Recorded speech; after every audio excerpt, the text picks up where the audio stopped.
time. The best crowd in esports. Make some noise. They're running on me. 1 minute and we get ready for game number 1. Look at the bodies. It's a graveyard down here. Can he get the double? Yes, he does. Verhoeven going for the triple kill to kick off the ALGS playoffs in London. He's going to be hitting some big shots. Oh my goodness, the damage. The Braver shot finally landing. Guard is going to win this game. Ascend will pick up the win. Oh, he was like, he punches him. Are you kidding? He's on main. It should work out. Ligaboo. Oh, it's going with the Kramer. He's going to go in and finish off the damage as well. Setting a world record. 23 kills. $1 million is on the line today. It is a shootout. I'm gonna move forward. To become the champions here in London. Hurry! You want the money? You get the damage. TSM up in the skies. House goes down with the hammers. London belongs to TSM.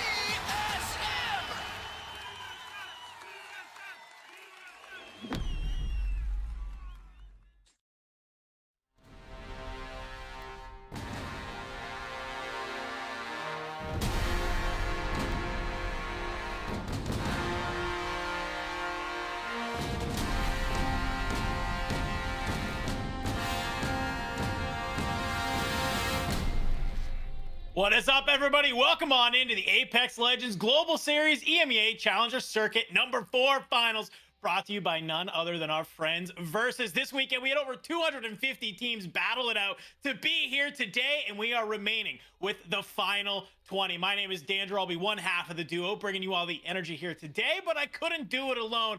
Joining me, it's the king of EMEA himself, as I like to call him. It's Graceful. How you doing today, buddy?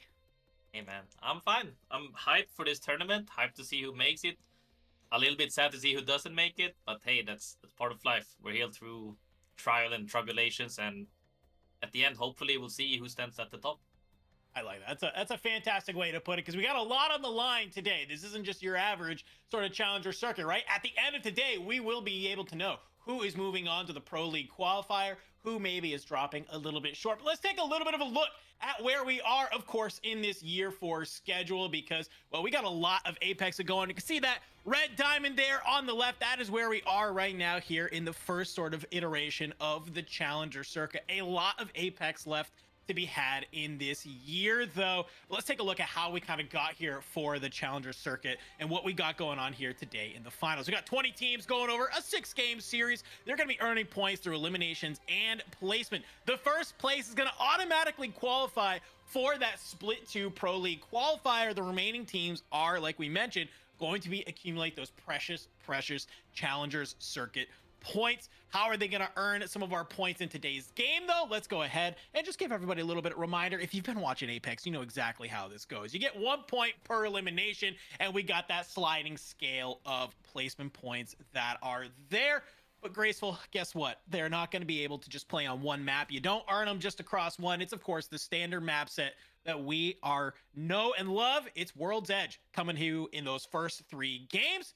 Second 3 games is going to be Storm Point. So you know what we're doing here. We got through the format, but let's take a look at our teams that are going to be participating today, because I think we got some heavy hitters. As we look at this team list, Graceful, who do you think is maybe about ready to make some moves here today? Yeah, so we've seen majority, if not all of these teams before, Yeah. but there's one team that actually strikes fear in my heart with love, because I know them very well personally as well, and it's Team 17. Bryn and Lippen are playing together, and I had no clue this was happening behind the scene at all. That's the one team that I'll be keeping an eye out on for sure, but we can't take any attention away from the teams that have been consistently showing up in this lobbies. Red Dragon, Atlas, Troy, and all of these teams in this lobby have been popping off.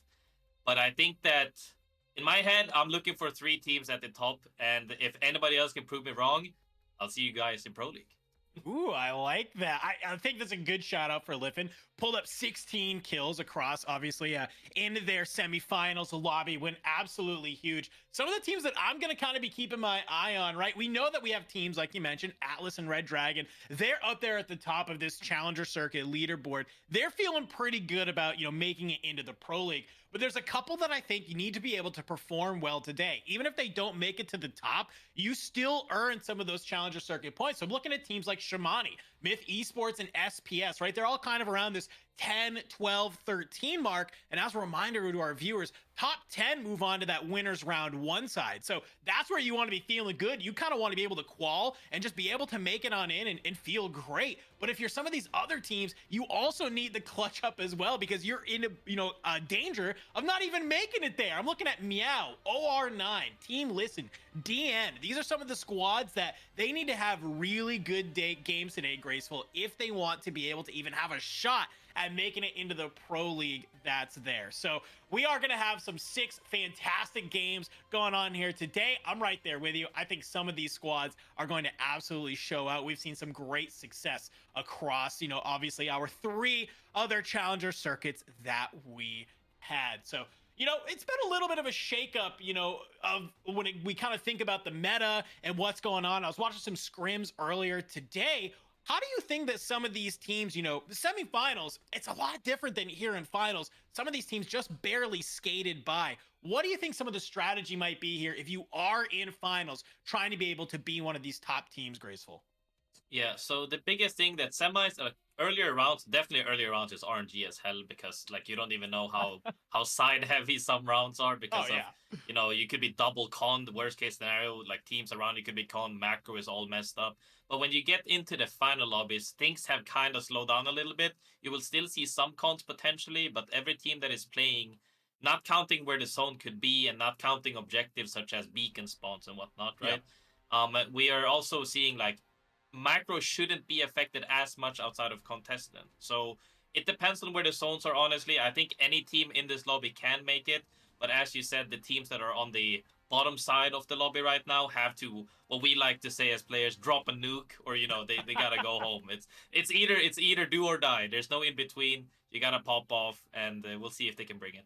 Yeah, and that's kind of one thing I noticed. There are some of these teams who literally qualified off of one game from their semifinals lobby, right? Like they were kind of ending up in like 15th place most maps, and then they might have won one map with like 9 eliminations, and then they're like, oh, cool, we qualified off of that. It's like 2/3 of their points are what got them here, which has me a little bit worried, because when we look at some of these other teams that have been performing, I'm kind of curious, are you about to get farmed? That's always the worry, right? Like you got some of these teams who I'm looking, even like Red Dragon's a great one, right? They drop their roster, they pick up these 3. Like that these players are feeling confident in this lobby, and if they look at it, they might say, okay, we have a good idea where some of the good teams are landing. Let's just go ahead and farm the rest of the lobby where we can. Because, okay, you do that early, you're going to be feeling good on your shield, you're going to have those upgrades, you don't have to kind of go out of your way on some of this pathing to hit some of those, Evo caches and the supply bins that you're trying to be able to get to level up your shields.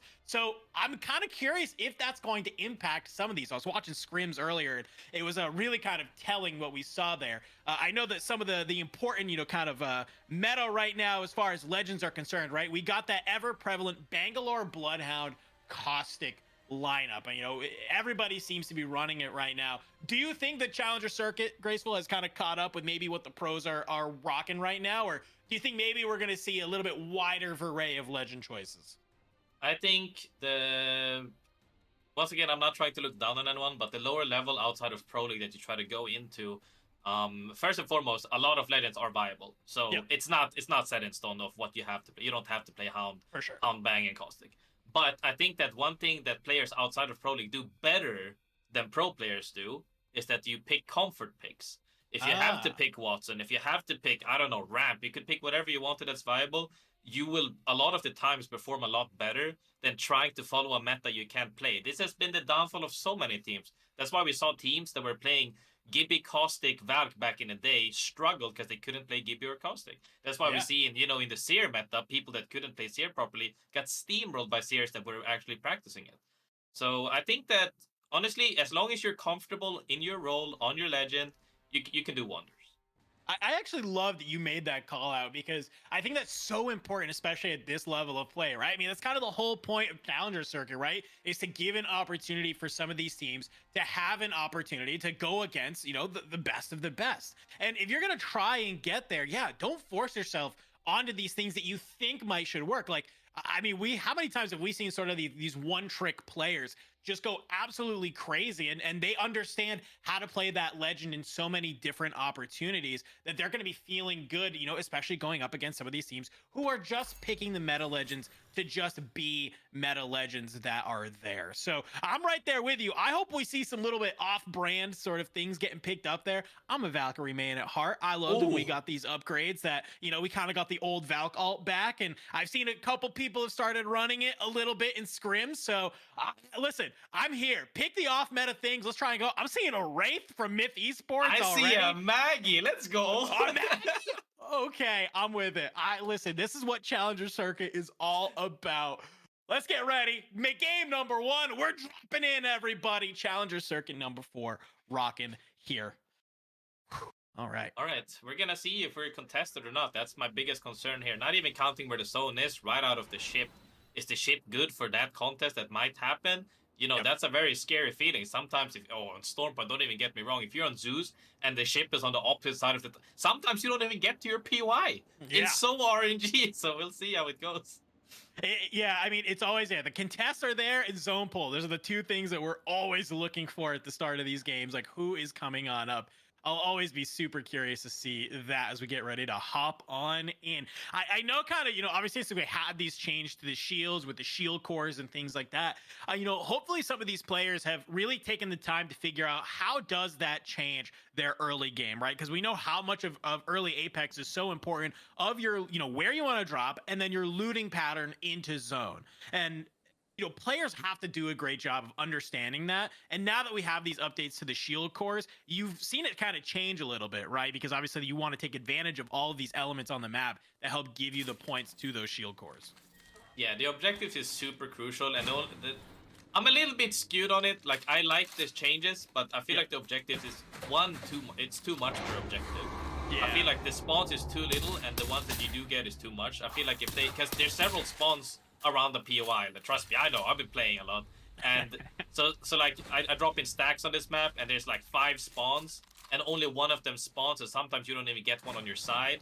I feel like what they should do to balance it out a little bit is they could put more spawns, and maybe half the objective points would be completely fine. I feel like a lot of teams are missing. Sometimes you can get screwed on RNG, but in general, planning out your macro around these objectives is really important, and then also, depending on where the zone is, of course. Yeah, and it kind of always comes down to it, right? Like, good Battle Royale players are the players that are able to minimize the RNG and work it in their favor. So I'm totally with you. Like, I feel like sometimes, you might be in that situation where you're already trying to do your best to deal with the RNG that you're given. And then to add another layer on top of it, it sometimes can just feel really super frustrating. So I like that we see that one team is over here at Trials. This is a decent spot to be able to start at. You can see, obviously, this player from Meow, the Lifeline, has the Sentinel in hand. Maybe just trying to gain some advantage, some information at the top. See if there's anybody down below and figure out the rotation they want to go ahead and make. R9, though. Ooh, okay. Already taking some early pot shots here. They are able to fly on into the building. Yeah, looking to get any pokes, looking to get any info, seeing if they, they're probably looking at the map. Okay, they're about to get the objective before us, maybe. We'll see where they go, see if they can catch them off guard, because as we can see, there's 2 objective spawns nearby. If they go for the southern one, they could maybe get picked off on the walk-up, but we'll see. Everybody got to stay on edge. And we've even seen some squads as well. Sometimes they'll even make the call to try and maybe you're in the middle of a third party. You can kind of have a lot of teams who are stacking on top of each other. They'll opt to just try and sneak out maybe that objective, maybe that Evo cache from another team to be able just to play a little bit of denial and kind of know that, okay, hey, we're up on shields. We're up on basically utility through maybe some of these legend upgrades that we're able to grab. And then, you feel a little bit more confident in taking that fight if it's there. So I'll be curious to see, are we going to see a little bit of that going on? But on the other side of the map, looks like everybody is just kind of trying to hang on right now, get into zone where they can. You can see Trojan starting to move on in. The Bloodhound scan coming in clutch. Obviously, this info is just so nice to have. And what's crazy to me about this sort of meta of the Bang Caustic bloodline is just the fact that both the Caustic and the Bangalore can have those upgrades where they just get to heal in their own smoke if they want, right? And I feel like that's like so insanely crucial when we get to these end games. Oh hell no! You did not just pull that out. That's the worst dead perk ever. Having the heal is definitely not used. It's still like this is one of my biggest frustration with the new all changes of the perks, right? Is that some perks are dead because Yeah. like you're considering them against other stuff that are on the, you can pick between 4 different stuff, and one of them is, hey, you can maybe heal 2 HP per second, and the other one is, hey, you get a 55% reduction to all, Yeah. like, and then it's like, bro, I can't, like, this one is cool, I would like to use that, or maybe put that in as a passive or something crazy, spice Yeah. things up, right? But I can't pick that over other stuff, and sadly, I wish I could pick them, but you just can't really, you know. Yeah. And yeah, in regards to also seeing people having, armor diffy, if you're blue and they're white because of objectives, 100% in ranked or even in scrims, we're pushing that if that's our macro play. But as you can see from all the teams, they're prioritizing zone, even though, like, in my eyes, teams that are on the further, like, far south, like dome side, maybe, they should be looking to get stacked. You get objectives, you get stacked, you come in late, you fight, right? But every other team that's close to it, yeah, getting zone ain't bad, even if you don't have that good of an upgrade. Yeah, I definitely think a lot of players now are starting to really prioritize like heavy zone early, especially if you are, like you said, you're kind of closer, you know where it is, you're feeling better, you can grab those upgrades and you can kind of have that armor diffy. To your point, I think we've been seeing that a lot where squads are way more apt. They're like, hey, we might have only white or maybe blue shields, but we have zone pull and we know that we can just hang out here and we're like not worried about it. And I feel like previously we wouldn't see as many teams do that, right? Like people are trying to get active, they want to be able to kind of farm those evo shields. Now they don't really have to as much. So early zone presence, I'm not super surprised. As we can see Red Dragon over here just trying to maybe take some poke. You can see on the map on the right side, though, anything popping out to you, Graceful, as we look at some of these squads, we see some teams a little bit farther away from where that zone's going to end up, but so far it looks like everybody's already made their way over. Yeah, majority of the teams are already in. The other ones are just farming objectives on the outside. One teammate of Rolling Teams could potentially get caught off guard, but we'll see. Looking so into the zone now. As more and more teams, like, take spots, you'll start seeing teams pressuring each other because now, like you said before, hey, we're in a spot, we might not have the best armors, let's see if we can poke each other. But a lot of the time, it honestly comes down to how much resources you have rather than like what armor you have. Because if you don't have enough bats, enough cells, and sometimes even enough ammo, like you just gotta wait for an object, like for a fight to happen, 3P to happen, and then like you just come in swooping and you just have to all in, and that's the scariest part when right now, you have a lot on the line. Can we make it into the Pro League qualifier? And when you're triple white armor, you don't have resources, and you have to all in a 3P. That's scary, but that's also what like makes or breaks teams. That's what shows what you have. The split-second decision making to make that awareness. Have the awareness to say like, hey guys, we're gonna lose this game if we don't take this fight. We have to take it, and everybody commits. That's what shows a great team. I mean, playing with confidence is always so key in order to have. And so I love that you bring that up, like having that sort of, awareness to say like, it may seem like our back is against the wall, but like we have to be the third party here. And you kind of have to play that risk versus reward. Like, yeah, sure. You might not think you have enough, but you're able to come out on top. You think that you're the better team. Hey, think of how much farther ahead you're going to be. You can kind of play catch up a little bit here. You can see a couple of these teams, they've come on over. The Bloodhound scans ringing out, giving all kinds of information, letting them know where some of these teams are going to head and sit. Curry, for you, on board with CRT Gunslingers. Curry came up with some insane stats in their semifinal run. Was really kind of the MVP of that squad. 15 kills total. That was there. And one thing I liked about this team is they had really consistent placements across Stormpoint and World's Edge. World's Edge, I will say, was a little bit weirder as they had like higher highs and lower lows when it came to placements. But one thing, they were always able to find KP on the map. So I think if you are able to find that placement, it's a little bit of an easier challenge to solve than necessarily how do we get more KP. So I think that maybe they can do some really great stuff here in this finals lobby. Yeah, I think that any team that has high highs and low lows, honestly, it mostly depends on on zones. Because sometimes if you're forced to be on edge, then you're gonna have to just take more fights, right? And that's why you see high KP, low placement. But speaking of fights, we're looking straight into Convergent here. Finally, yeah, finally we're getting some fights going on, and we see going through. Convergent will be able to, it looks like, swing that in their favor.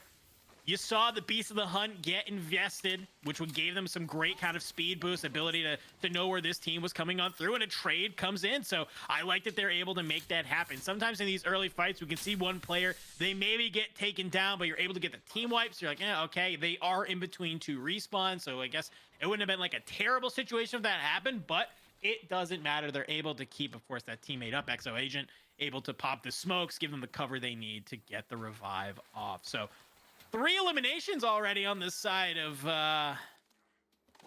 the Bloodhound here, and well, they are the kill leader of the lobby so far. You can see we've only had a number of squads get eliminated so far. I think I saw Fluffy Kittens go down, as well as Pachink. We'll have to wait and see what we have. Nice shots. Yeah, Remix big shots powers. coming out here from Trojan, looking to take a fight on the platform. This is a very common fight, but you gotta stay aware here because there's so many playable areas. Even this zone right now, round 2 closing doesn't hurt that much. Somebody could rotate through Skyhook even and heal out, like easily out heal the zone. Like yeah, as you can see, they're only poking, they're not committing because they know there's teams nearby. And that's really important to keep this awareness at all times. And then if you do go in, you all in, because what happened to Convergent right there earlier is honestly very lucky as well that no team capitalized on the fact that they traded, right? The fight ended kind of fast. But if, you know, add 5 seconds onto that, and you'll have teams start sniffing you out with Bloodhound and rush you down. And you can see Meow is kind of sitting over here on top of this roof. I believe it was Atlas was on the other side as well, kind of completing this triangle of the 3 teams. So they have to be a little bit careful. Yeah, Trojan's the other squad that's down below them. So you have to be careful here. Atlas, obviously, you know, #1, of course, on the Challenger Circuit leaderboard right now. They've been doing fantastic week over week. So it's a very strong team that you have to, you know, kind of respect. You cannot push into them. And, you know, nobody really wants to take a fight right here because obviously if you are the 2 teams to start fighting, you know this 3rd squad is going to be on top of you in no time. I like that maybe we're laying down some of these caustic gases to hold off. But yeah, look at Atlas's position right here, Graceful. I mean, they are just have such a strong spot to hold out both Trojan and Meow. But you also see rolling teams coming in here through zone. They probably came from the landslide side, and they're getting more objectives. If they're in triple, like maybe red, depending on if they got a vault or not. If they're in reds and purples, they might even look to take a fight on Atlas here, because we'll have to see if they scout out other teams. But at this point, it's just like a question of who's the last team to join the fray. Yeah. The team that joins last will get so much, like the chance of them winning the game after, depending on how stacked you are, is gonna skyrocket. It's crazy. Yeah, I mean, just look at how much space on the map, right? Like whoever wins this, you basically have like this top 2/3 of zone just like to yourself. Like what, you have OR9 to worry about, and that's the only one. Yeah, so and they're in the next zone, so it's crazy. Not only that, you saw where the zone was ending as well, right? It's around Icicles in the open area. That side that they come in from late on Icicles is incredibly strong. And if you're stacked with reds as well and have utility, I think that I would like to make a bet here. You know, I'll say the team that cleans up the west side, not the north side, the west side, will win the game. That's what I say. all right, I lock in the predictions right now. Will Graceful be as big-brained as we hope he is?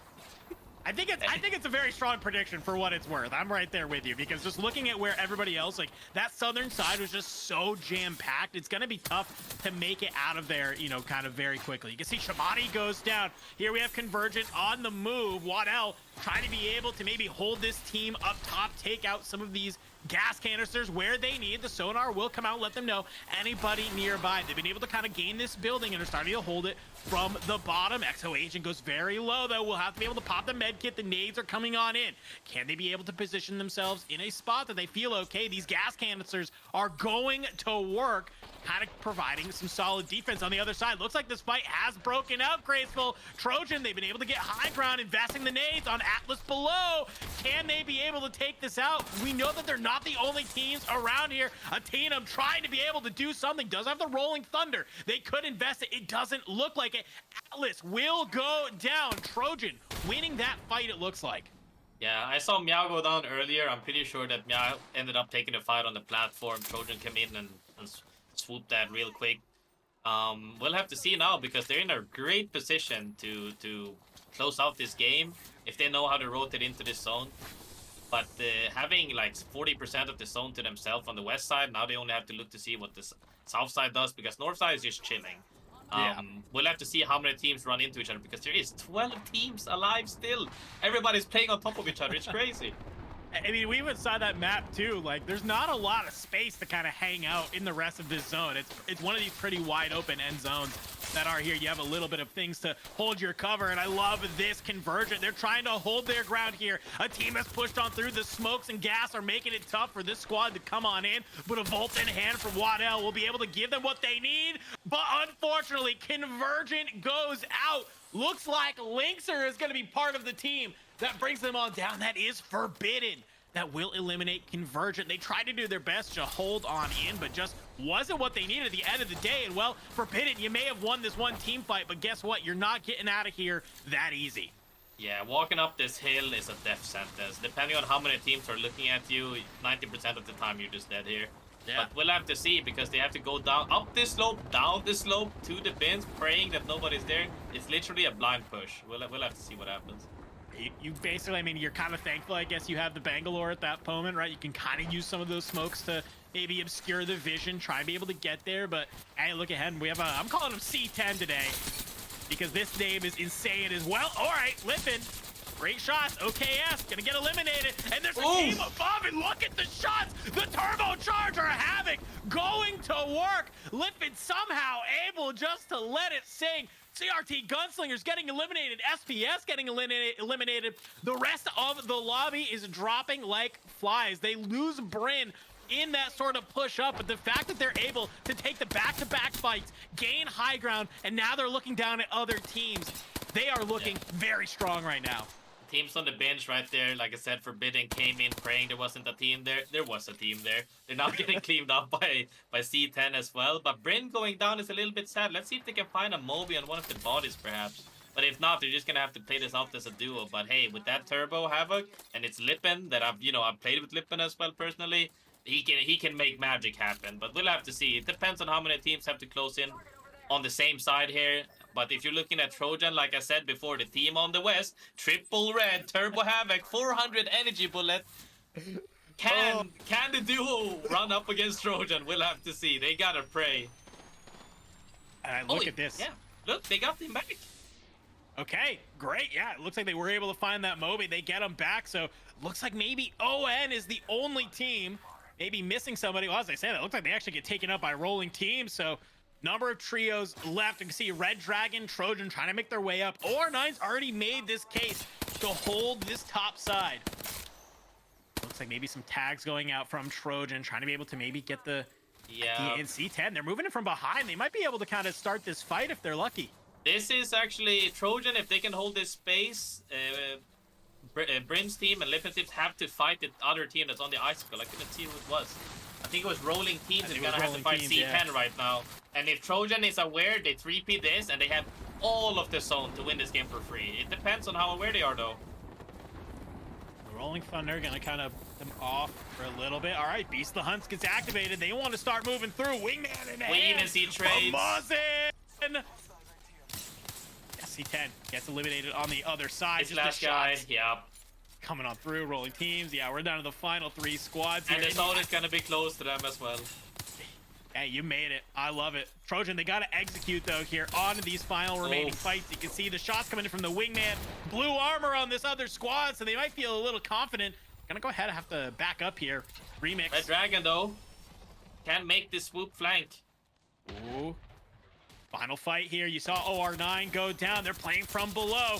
Trojan, Volt in hand, tries to go out. No more bullets. Has to get the reload. Has the turbocharger Havoc in the back pocket if they need, but goes down very low. No shields, no crates nearby to maybe get a quick little shield swap either, but they're going to be able to reset the fight. It looks like for now, the Caustic Barrels stopping the push in its track as we go through the sonar getting invested, and it's just a rock versus rock fight right now. We're gonna have to see how will this come on through. Red Dragon now looks like to be the team wanting to get aggressive. Prowler in hand for Taskmaster, letting it go to work. They're pinching around. Can they do it? Taskmaster, very low HP, but it's gonna be the final push from Red Dragon that will give them the dub of game number 1.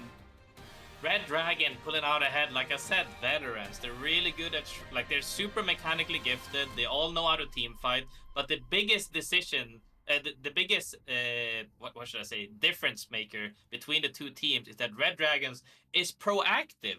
They were the ones who took the flank. They were the ones who took that rock. They were the ones who threw their bang ult. They were the ones who pushed that rock in the end and got all the damage, and they collapsed on the last team. And you can see the difference. It wasn't even close of a fight. One of them didn't even go down.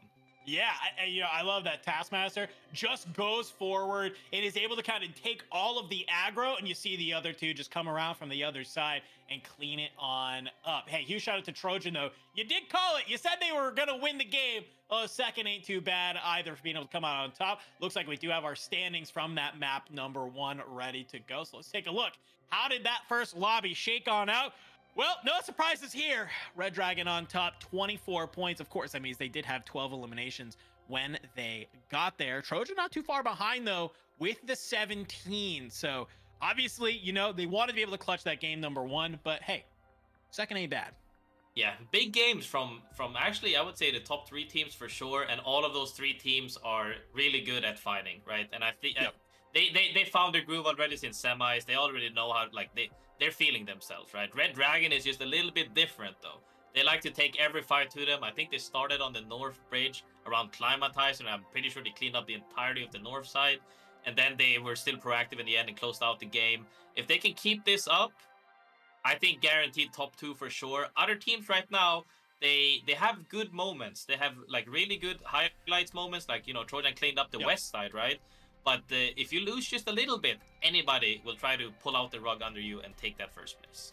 Yeah, huge shout out to Trojan being able to take that win over Atlas Red Dragon, just showing their confidence in that fight that was there. And, well, C10, we saw some highlights from them as they tried to be able to get that rotation on in. Unfortunately, I think it was just a little bit too late. But, hey, that is only game number 1, folks. We got plenty of more. We got 6 games total. So we're going to go ahead and we're going to go to a quick break. And when we come back, we're going to be hopping in to game number 2. Don't go anywhere.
Hey, welcome on back, everybody, to Challenger Circuit number 4, of course, featuring Emea.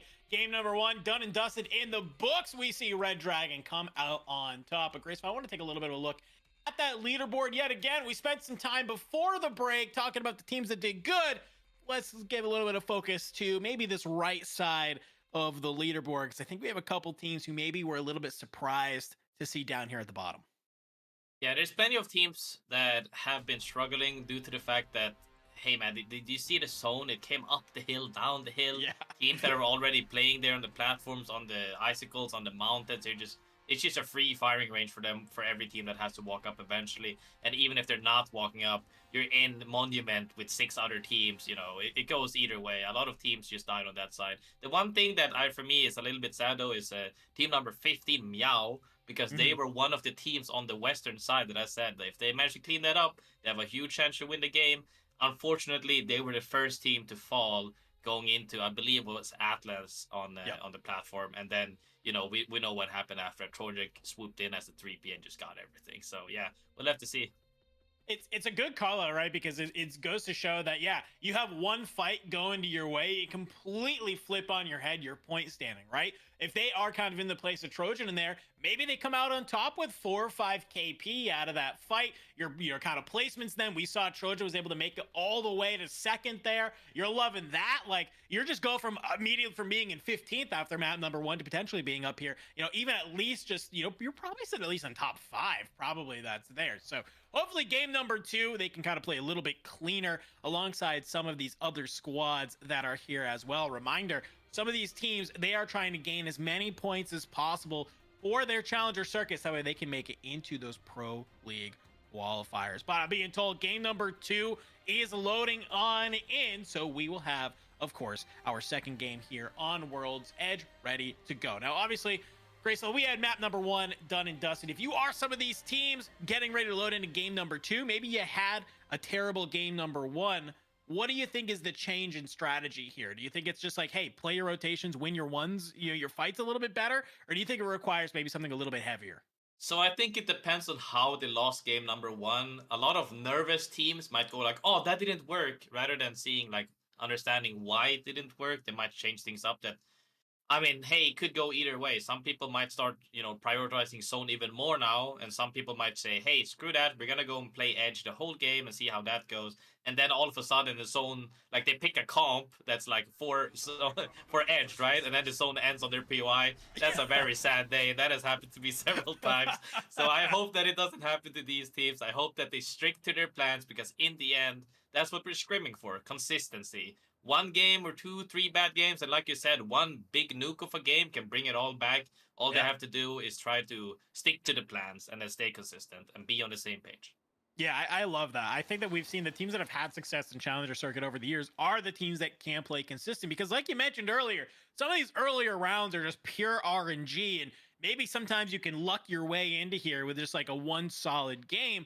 Unfortunately, here in this finals lobby, guess what? It is not the case. You have to be able to play pretty decently across all 6 games and, maybe have that one banger nuke game like we just saw, of course, from Red Dragon, be able to have up there. 24 points is definitely a very solid, start to, of course, your challenger circuit here.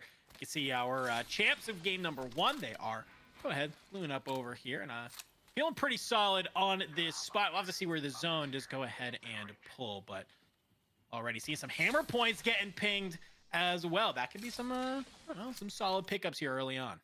Yeah, I think playing hammer point on Bang is completely fine now with DT as well. That's actually very underrated, I would say. But finding that's a completely different question. You need to find DT and hammer points, right? Zone looking really good though, especially for, once again, Red Dragon. They love these zones. They want to be on edge. They want to farm objectives. They want to come in late from a side and then fight any teams that are already been there. Like teams that, are setting up right now around Mirage, around the choke of Thermal South Side, Lava Fisher. I pray for the team in Lava Fisher to have at least purple or blue, because if they have anything less than purple and Red Dragon comes in that side, it's good night.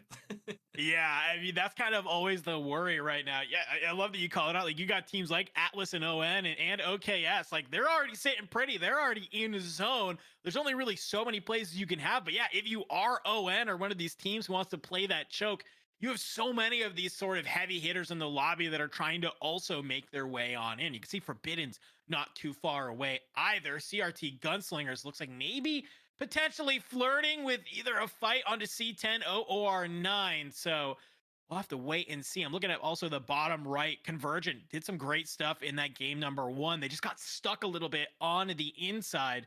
So hopefully they can manage to make their way on through, maybe clean up through on the backside of tree, catch the remnants that Shamani has. But we'll have to wait and see. Everybody, no, it looks like a contest early. Well, actually, as I'm saying that, I'm looking at bottom right here. Trojan potentially about to roll up on one of the players from NPC.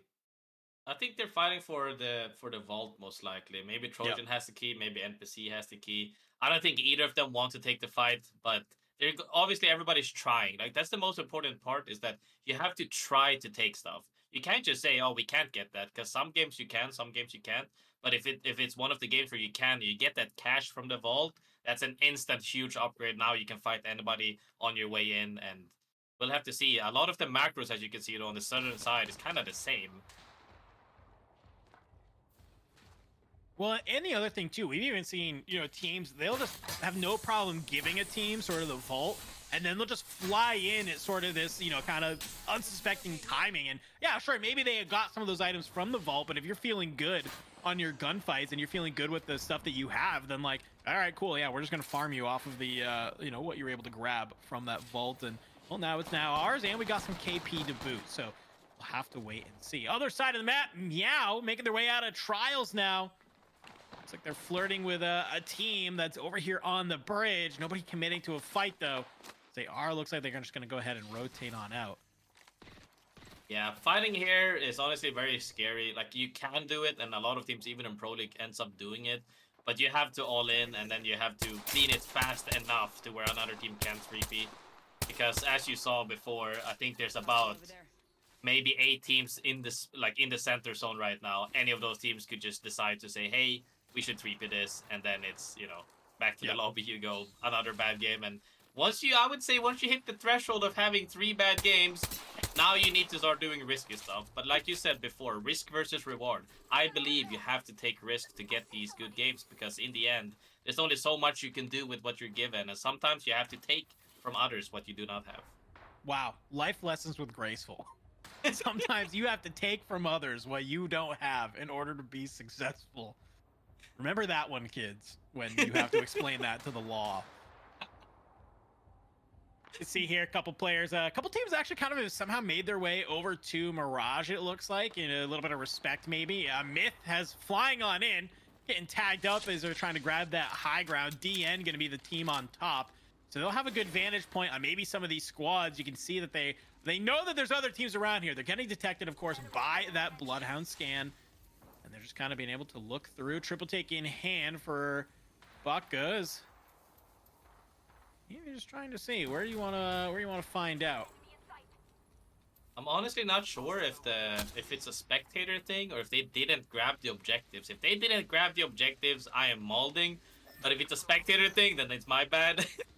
Because there's so many objectives nearby that they haven't grabbed any. And I think sometimes this is one of the things that, when you're happy, like, we have zone honest and you're really happy, right? And you're like, oh, the zone is honest, we can get a spot right now. And you kind of rush there, like, not counting for the fact that people's macro is most of the time a lot slower than yours, since it's literally right next to you.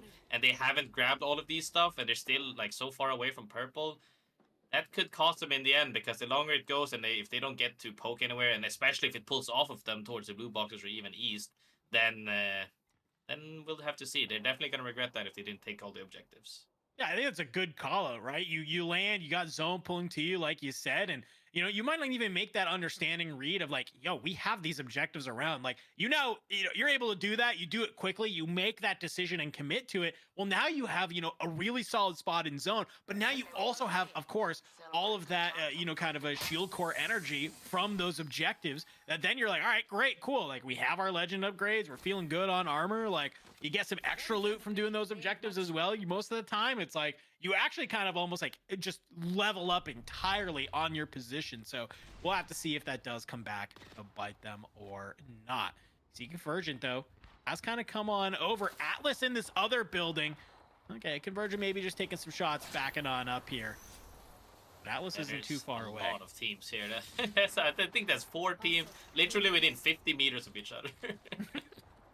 I mean, hey, we saw it in game number 1. We saw how that kind of came down as well. We'll have to see will game number 2 be similar, as there's many teams that made their way over here toward Mirage. Still everybody up though as we're getting to the end of zone number 2. We'll have to wait and see. Scan still just coming on out. I like this Atlas getting some information. Looks like there is, of course, that Watson with the Watson ult on the other side. So no need to kind of invest anything over there. Don't need to throw any nades or anything, knowing that they're kind of bunkered on up. And I love the look at this. Waddell from Convergent just on top of this rock. Trying to just hang out here, gain some information if possible. Being a little eye in the sky. This is a great spot. This is what we used to call the God Rock, because every zone back in the day, I'm talking back in the day like 2-3 years ago, every single zone ended around this rock. So this was used to be called the God Rock. This spot is great. Like, you have the opportunity to zip over to Mirage Voyage. You have the opportunity to go straight to the houses, like we saw where there were 4 teams bunkered up. You have the opportunity to like run through this choke and 3P towards the thermal side. There's just so many options, and you're never locked down. And that's where, like, you see the difference between the teams that are in the houses. They're kind of locked down now. And it's not that the houses per se is bad. It's that the fact that there's 4 teams around you. Yeah. That even if you want to go 3P somewhere, you could die on the rotate to that 3P, right? And I think we'll see now when the zone pulls. Everybody's praying that it pulls towards them, but if it doesn't, it's gonna be the same we saw in Monument. 6 teams are just fighting each other on waves. Yeah, I feel like that's, I mean, like, it's great that you're able to grab, like, you know, that spot on the map, but you're totally right? Like, what if the zone pulls away? You're kind of hoping for a 50-50. So it's like, all right, if we win the 50-50, our chances of winning the game probably exponentially go up. But if you lose that 50-50, I hope you have a really solid plan B and how you need to rotate out of there, because I'm totally with you that it's like, okay, yeah, you have this space, but you're kind of stuck, and anytime you try and move out, somebody is going to be looking your way. So listen now, looks like they're in the choke, getting some good shots on a team that's starting to rotate on through. They're going to hit this evac tower, try and rotate on through. NPC has made their way over. Still outside of zone just by a little bit, but going ahead and hang out. I'm not gonna lie, I'm not a huge fan of evac towers, 20 teams alive, because you just gotta pray that you land, like, you're almost doing a blind, like, unless you have a UAV scan, in which case it works, right, because you have UAV, but if you don't have UAV, it's a blind flight, and that's really scary, because you're just like normally what I say as the IGL is I say, we're gonna land here if this is taken here or here, and then some games that has happened on land for me before, where I say, ABC, all ABC is taken, and at that point you just have to 3-man stack somewhere and fight, and it's not a pretty sight to say the very least. Able to make their way down below. Listen, they did lose Plum in that rotation on over, and a team knows they're down here. Heavy damage onto the Caustic as Listen trying to just stay here, but ooh, they go down. Gonna have to play the knock. The Wraith, the only one left alive, nowhere near close on the portal. Thankfully, we'll be able to maybe try and start this res. No commitment. It's a really risky spot. I'm guessing they wanted to fly for Underbridge, and Underbridge was taken. Now they're ending up to a solo Wraith here, seeing to see if he can make any magic happen. The only thing I could pray for is TP comes up in time. Maybe he could get a res off, but if not, it's a TP, and TP's another safer spot. But it looks like it was too late, and they get punished for it. Yeah, it looks like Rolling Teams is the squad above them. SPS is kind of making a move on in, though. You see one player has started moving on over on that map, while the other 2 still maybe kind of being out to play on Atlas. Yeah, the portal coming on through. Looks like that was a Wraith that's kind of now going on in. So we could see like a little bit of a third party happening with somehow Team Listen still staying above. As maybe SPS is starting to take some of these fights as Forbidden, kind of mirroring them on the rotation as they start to make their way on through. Yeah, big fighter in landslide as well from C10. But as you saw with the zone pulled. Every team that was in the house is now fighting their way in, and this huge fight in landslide will so even. Trades. Oh, wow. And they managed to clean up. That's really good. Look at this now. C10 having a side completely clear for themselves. They're coming in from landslide side. the zone ends on the train cards, on the train rail near the train cards, they will have so much space to do mayhem, and it's 18 teams alive. The only thing is that probably 15 of these teams is south. So I don't think they're gonna find any kills. Yeah, that's a really good point. You're probably thinking like, all right, hey, this is our spot. Y'all gonna have to push into us. We're feeling good, but yeah, everybody else is on the other side of the map, so maybe you're waiting for that to happen, but it's never going to come. Everybody trying to fight for their life on the southern side of the zone. As you can see, NPC, your current kill leaders in the map, is Flizon. This is one of our French squads that is here, trying to get the teammate back on in so they can get the revive rocking. Nice reset from them. They managed to take oh, they actually have more than 3 kills. They managed to wipe 2 teams or get a stray, and they get a full reset. Now comes the tough part. Looking at this zone, now is the absolute toughest part. You have to pray with timing that you can walk in as the other teams are occupied by holding out the opposite sides. Because if any of the teams that are in zone currently gets to just look at you walking in, they're gonna go plus 10 kills, and the rest of the lobby has to fight each other walking in. It's not a pretty sight to be outside of zone for the next zone in 50 seconds. Yeah, and you can see Trojan is one of those teams that they've kind of gained some very solid positioning here as they're trying to be able to get on up. Mosin will get tagged up, trying to just hop on over this rock, but thankfully you're able to get out of there in time. And yeah, it looks like they've made the idea that they want to kind of go more towards this western side of zone. They don't want to have to walk this bridge up the entire way. So trailing from behind, kind of back over to these houses. Some good shots in from Matinum. They decided to go and push on up, looking on through, trying to get some of those tags up in. The Bloodhound scan will let them know where it is. Forbidden is taken on out, though, as Atlas also goes down. So we were just at 17, 18 squads, a blink of an eye.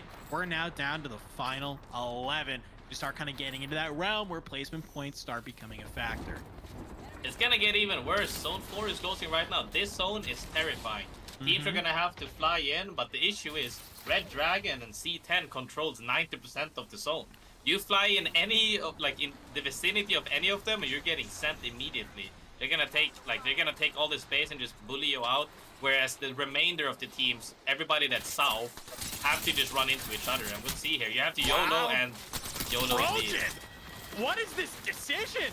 They take the evac tower, they try and fly on in, but guess what? You got Myth, who is ready and waiting, who's already in here. It looks like they maybe were gonna take this fight, but as they just land, it's basically you're filing in one by one. You get deleted, that's there, and you can see some of the other teams starting to go down as well. Free Sosa taken out as Myth, kind of just continuing to hold down this spot. Yeah, I mean, I'm not a fan of that decision to just YOLO land on somebody, pray, and then get insta-wiped. Because that opens up, like, they were almost getting thirded there, as you saw as well. Teams were looking for it. Red Dragon was looking for it. And if you get wiped because a random team decided to just land on you with a balloon, that's very sad.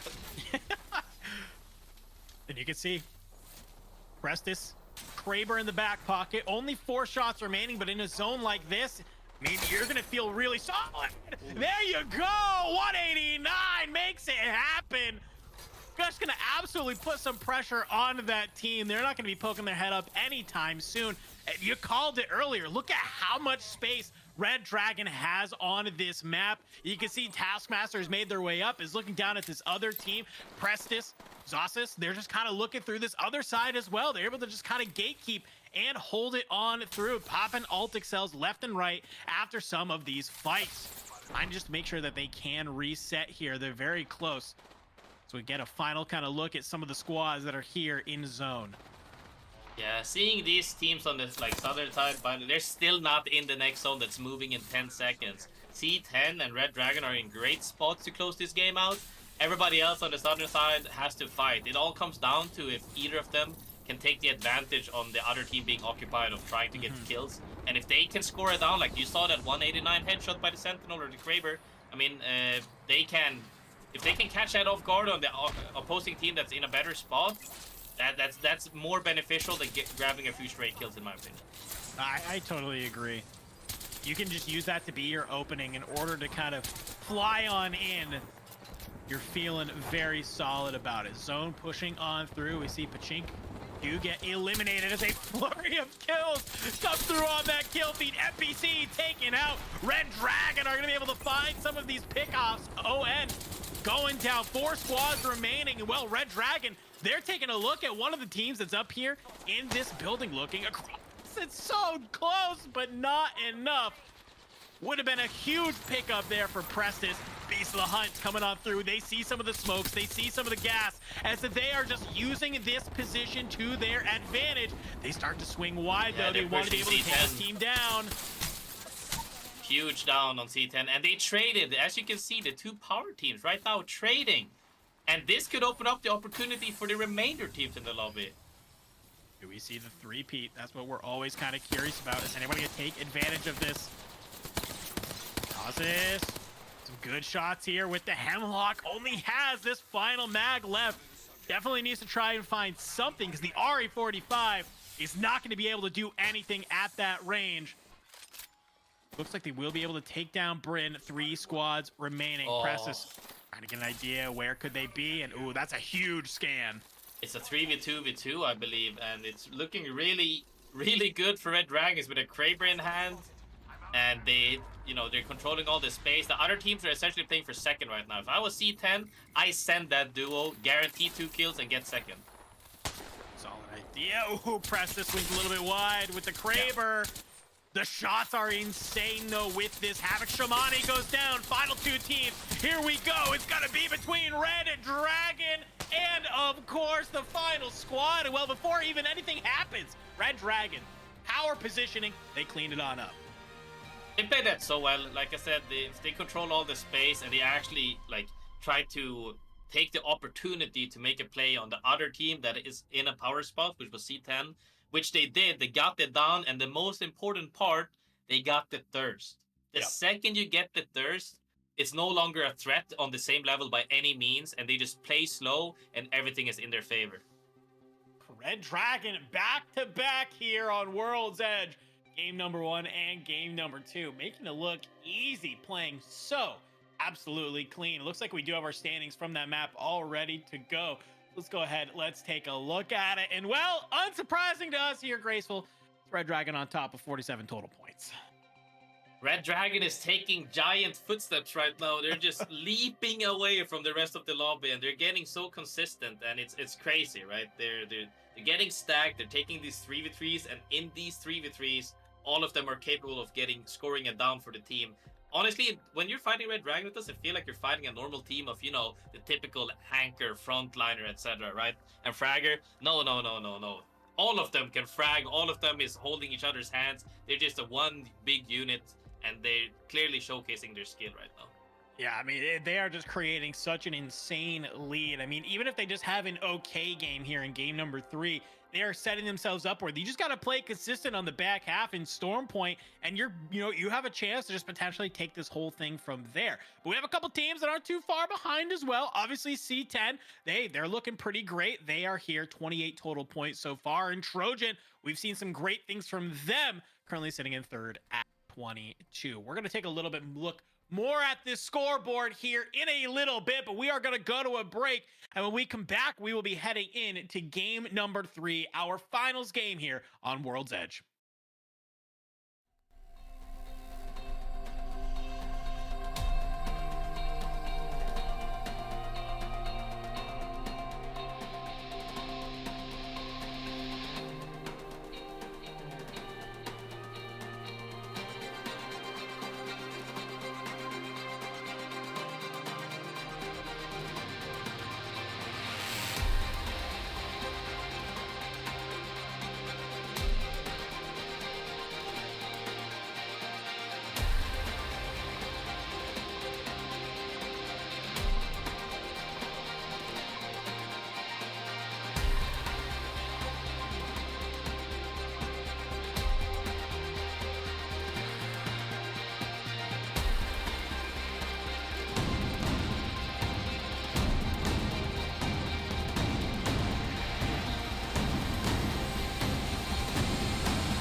Welcome back on, everybody, to the ALGS Challenger Circuit number 4. We've gone through 2 games of World's Edge. We got one more coming your way, but so far, Red Dragon is putting on a clinic of how to absolutely dominate a Challenger Circuit finals lobby. There's a couple other teams that are making some moves. Let's go ahead. Let's take a look at that leaderboard real quick before we get ready to hop in to the next game. Graceful, we talked, we're kind of singing the praises of Red Dragon, obviously, but what's kind of concerning me is I'm looking at some of these teams that are still in double digits. Yikes. Yeah, there's a few teams there single digits indeed. Yeah, exactly. You're getting to the point right now where you're no longer fighting for the win of the tournament, right? Yep. You're fighting for, like we said before, the overall points, the CC points that you get for these qualifiers, to make it later on into the PLQ. That's what you're playing for. The most important part is that we don't know what went wrong because these zones were different. One was towards the northern side on survey/icicles, and one now here was towards landslide, which is kind of in the middle, still on the west. So we had one northern side, one western side zone, and you shouldn't have bad results on both of these zones, regardless of where you drop. Yeah. So something is going wrong. Can they figure it out? It comes to see. But I hope that even if they have a bad half side of the map, which is World's Edge, I hope that they can pick this back up on Stormpoint if that need to be. But right now, you're just clawing your way up for more points. That's what you're aiming for. Yeah, and I feel like you're kind of at that point. I love that you bring it up for that. You have to look at your first 2 games and maybe realize that you didn't have a strong performance. So just do your best to gain as many points as you possibly can in this game number 3. If that means just rotating to zone early and you're just trying to play hard placement, then maybe that has to be it, right? Maybe you have to alter the game plan just a little bit to ensure you're able to get those points where you need. Because like you said, you get a little bit of a breather after this match where you can kind of reset as a squad, move on to Stormpoint, which might have, different sort of ideas and ways you want to be able to kind of attack that map and attack your strategy. It's just a little bit of a mindset shift, right? When you get to move from one map to the other, it's a chance to mentally reset as a squad. So hopefully you're able to do that because some of these teams, they desperately need it to just get some more points on the board. We are getting ready to head in here to game number 3. And obviously, some of these teams are just performing at a different level. Even just shout out to some of our teams like 4th through 6th, right? I mean, obviously, 18 is still looking pretty solid for our first 2 maps. It's not looking like anything too bad. So I guess, I asked you last time, Graceful, if you're one of these teams who's maybe at the bottom who needs to kind of clutch it on up, what do you do? But if you're kind of one of these teams who's maybe been having some, a little bit of success as you get ready to head into the last map of World's Edge, is there anything that you are fine tuning just to make sure that maybe you can squeeze out maybe a couple little bit of extra placement or a little bit more KP? So I think that we might see more teams, like once again, it depends on zone, but I think we might see more teams on edge than we did previously. Because now we've seen teams that are like trying to. So this is the scary part, is that edge is more consistent if you're the only few teams on edge and you get a side for free and you walk in stack and you fight one team, and that's nice, right? But if there's 10 teams on edge, it's no longer consistent because now you take that one fight, there's 8 teams ready to pounce in on you, right? But zone is the same way, but in a little bit different though, is that you're trying to read zone, and they all read zone to be Mirage Voyage. It pulled the landslide. Now they're stuck and they have to walk in with 10 other teams, and it resulted in all of them dying, right?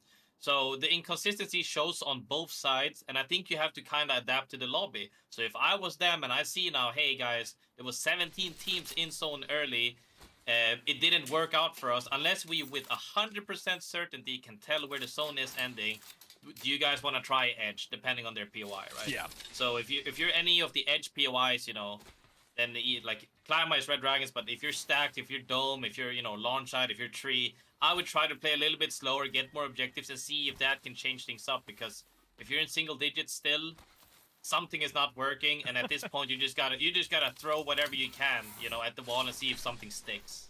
Yeah, and we even saw there were those teams who are at the Mirage Voyage, and they hadn't taken the advantage to use some of those objectives as well. So we know that sometimes people are leaving some of these objectives alone to kind of maybe higher prioritize their positioning. So I'm totally on board with you that if you are going to be one of these edge zones, maybe make that read and just say like, hey, if we just play a little bit slow, we can play these objectives on our rotation in. As we can see, well, zone, we're going back to the north, baby. So we're still looking a little bit outside Monument and Epicenter. as it's right now. So yet again, Red Dragon, they're going to be a little bit closer to zone, so not able to do exactly what they like to do. But Rolling Teams has been actually been doing a pretty solid job in these first 2 games. And I got to imagine they might be one of those teams who might do exactly what you just said. Yeah, I think that they might do a negative rotate at this point. They like to do that a lot where even if the zone is right next to them, they can go to a nearby POI, let's just say Overlook in this case, and then try to take a fight there and then rotate back if they have to, because they do everything for that little bit of extra loot. But they also got a little bit of luck on their side with double objective spawns. And people are just trying to see what they can take essentially, and they got double spawns. They're looking to see if they can rotate out later, but I think they're gonna stick to their game plan because they're very hard drilled in on the hey guys, we want to get stacked before we fight. Yeah, I mean, and obviously you could look if they do want to kind of rotate down to Overlook. You got a couple objectives on the way, and well, you only got one team being Myth that's over there that you have to try and take that fight. So we'll have to wait and see. As a couple other teams have managed to kind of just scope each other out. We're seeing some shots come on through. Nobody hard committing and flying in any teams though. Just trying to maybe do what they can to get these damage, get these shields rolling. Yeah, I think there's 3 teams right now in Skyhook, and they're all looking to see if they can, force a fight essentially, or maybe hey, if you shoot them enough, maybe the other team walks up behind them. Yeah. Trying to see if they can get that little extra oomph out of the loot essentially, because they are triple sharing loot. Nobody likes that. If they can wipe a team, they will try to wipe a team. So yeah, it's crazy seeing though the three people on cross got cracked here. They might actually send them, but it depends if that other team is smart to keep going. But no, they might get caught here. They might get caught. You're seeing the Bloodhound scan to let them on. No, Hyper from Gunslingers does have the Caustic ult ready to go, so if they're not careful, they could easily get caught in this. We're starting to see some of the ordnance get committed. Arcstar going up to the 3rd floor. It looks like Beast of the Hunt activated on Curry, looking to get a little active here.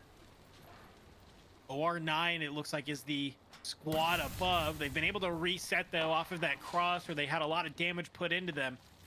Thermite in hand for Nazidia. Maybe just kind of trying to wait, say, hey, are you guys pushing on up here? I'm going to commit this, and there you go. The scan finally comes on through. That's what they're waiting for. Thermite comes on in. Yeah, big. I don't really like this fight. I feel like they're still in a risky spot to where another team can collapse on them. Teams are probably just waiting at this point. But honestly, I don't think OR9 wanted to fight. As you can see, they're rotating again. But if the other team just chases them, at some point, you can't run anymore. Yeah, and then you also have to worry about this other 3rd team, right? That we know is kind of lurking nearby. And, okay, cool. Yeah, if you take that fight, you're probably getting 3rd partied. If you try and run away, you're probably getting 3rd partied. It's a tough decision in what you want to go ahead and make. Red Dragon over here at Epicenter. They've been able to find Myth. So Myth was that team at Overlook who has now made it to find this fight in Epicenter. Red Dragon. That kind of means this whole sort of eastern side of the map is basically wide open. Yep, they're doing the same old what they do. They like to clear a side, and they're gonna look to take more fights and more fights, as isolated as possible.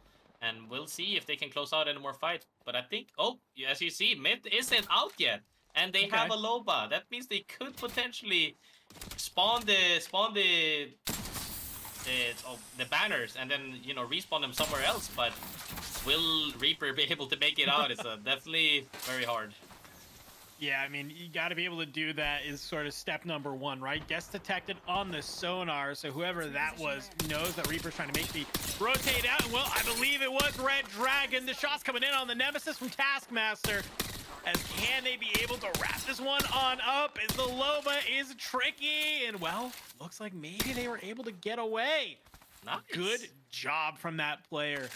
Red Dragon was hot on their heels. Definitely want to be able to bring that one on through, but that ring, well, sometimes you can do it. Okay, wait, maybe we spoke too soon. Taskmaster, looking good. Yeah, Taskmaster doesn't want to let that free kill in his eyes run away. He wants to grab it at any opportunity he can, but it looks like Reaper might actually spawn in the banners here, right? They craft the banners and then respawn them in, and yeah. Although they might not be stacked, at least they have their lives. Anything could happen. Like I said, maybe a 3P opportunity opens up. They could make it out. Just the fact that you have the opportunity, right, to make something happen is just so much better than having to play as a solo. Other side of the map, though, Atlas looks like they're in a fight right now. Had to go ahead and back on up. They were getting looked down upon. We're trying to maybe take that engagement, but it's not looking favorable, so they've made their way back over to the building. You have a little bit of ways to go from zone, though, and that's my only worry. You have just a couple of these choke points you're going to have to fight your way through, and we know that they are not the only team trying to make that same thing happen.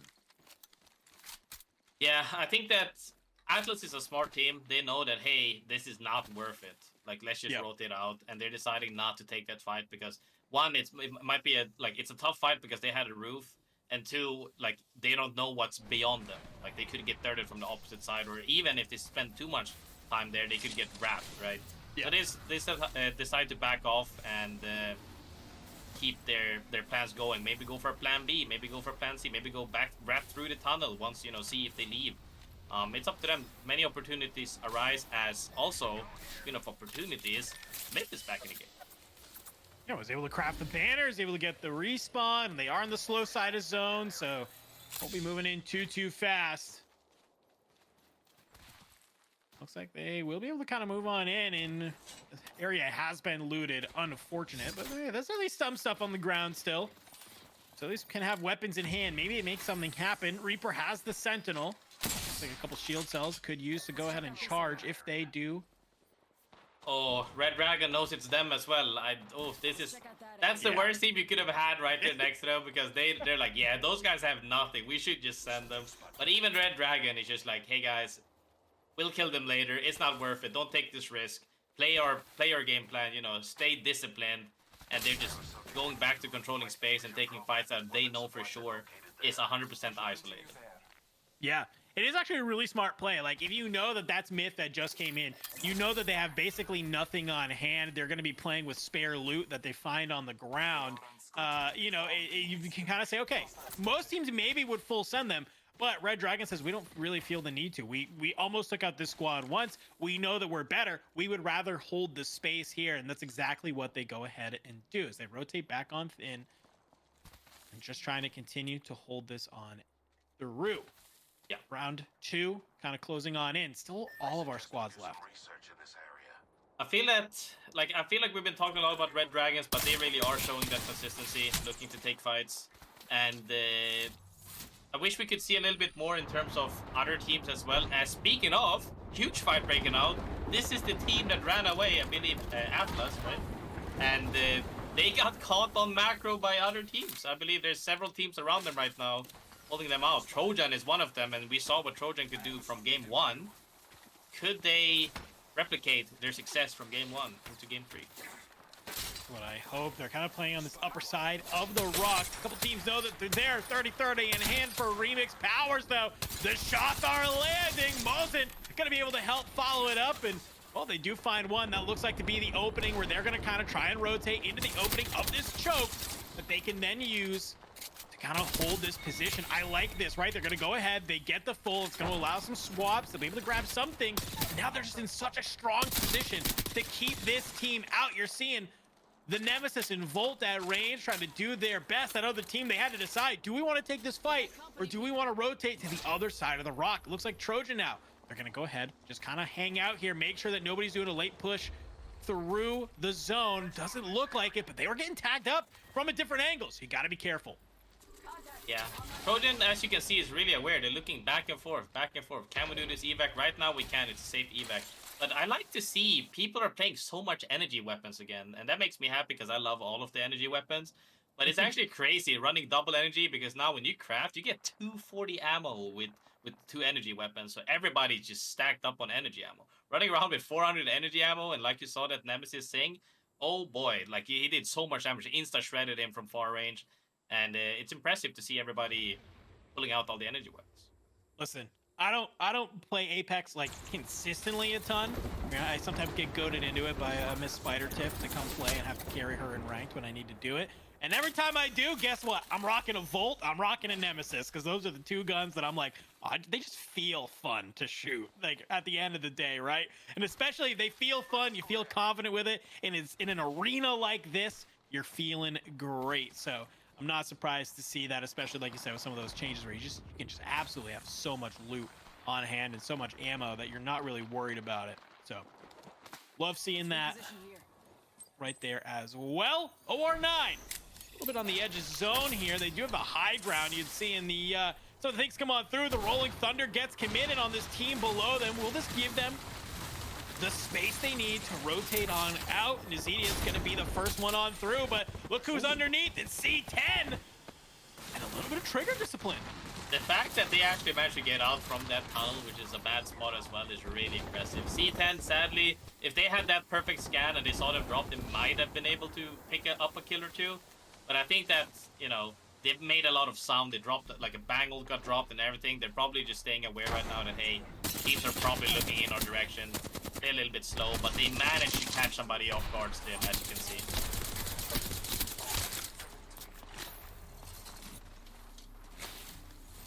Huge kill leader. Yep, going of course to C10. So able to lock that one on in 3, being your current kill leader. There's only a couple of teams have been taken out. Yeah, seeing the kill feed blow up right now as well is because a lot of teams are rendezvousing and zone pulled far. Nice. I prefer this zone because like at least it's not on top of the hill or like where you have to go up and down a hill. Right now it's a little bit leaning more towards monument side. And I think this is more, in my eyes, fair for majority of the teams. Yeah. And I hope that we get to see many isolated fights taken here. Like you can see Trojan is trying to take fights right now. And I like to see the straight 3v3. Sometimes it's, you know, seeing people's good positioning, seeing them punish somebody's bad positioning. And sometimes when you get pushed, you see the triple swing or the double swing shows the team coordination. And I'm all about the team coordination. Yeah, and it seemed like Trojan, they're one of those squads that's feeling good about it. You saw some shots from a team on the side, and they turn around, and well, there's a team pushing them from behind. Well, look who it is! It's Myth, the size of life. They were on the brink of elimination, but they've somehow been able to come back on a line. They had some strong positioning over Trojan, but they've opted to maybe kind of disengage from this fight. And well, Trojan not going to let them do that for free. Beast of the Hunt is activated online for Mosin. Looking up top with the Volt. The shots are in. Remix Powers able to find the other side. And well, Myth, you poked the bear. You found out what happens. They are eliminated off of a regain. Tough situations.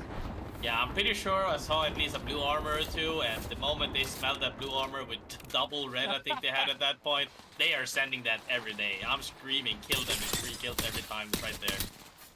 And you see, when you have this loot and you're as stacked as they are, double energy weapon in hand, they are not scared to shoot and poke at anyone because they know, well, they believe, and I think it's good to have confidence that they are the bigger bear in this case. Yeah, no, for sure. And Atina, after the back of that fight, is already able to get some shots in up on that player above. We'll have to sit inside the smoke, start trying to be able to hit the regain right here. Able to get the bat off. Medkit going to be able to go on the follow-up. They're just on the outside of zone here. Can they gain some positioning? They know that there's somebody on the platform behind them.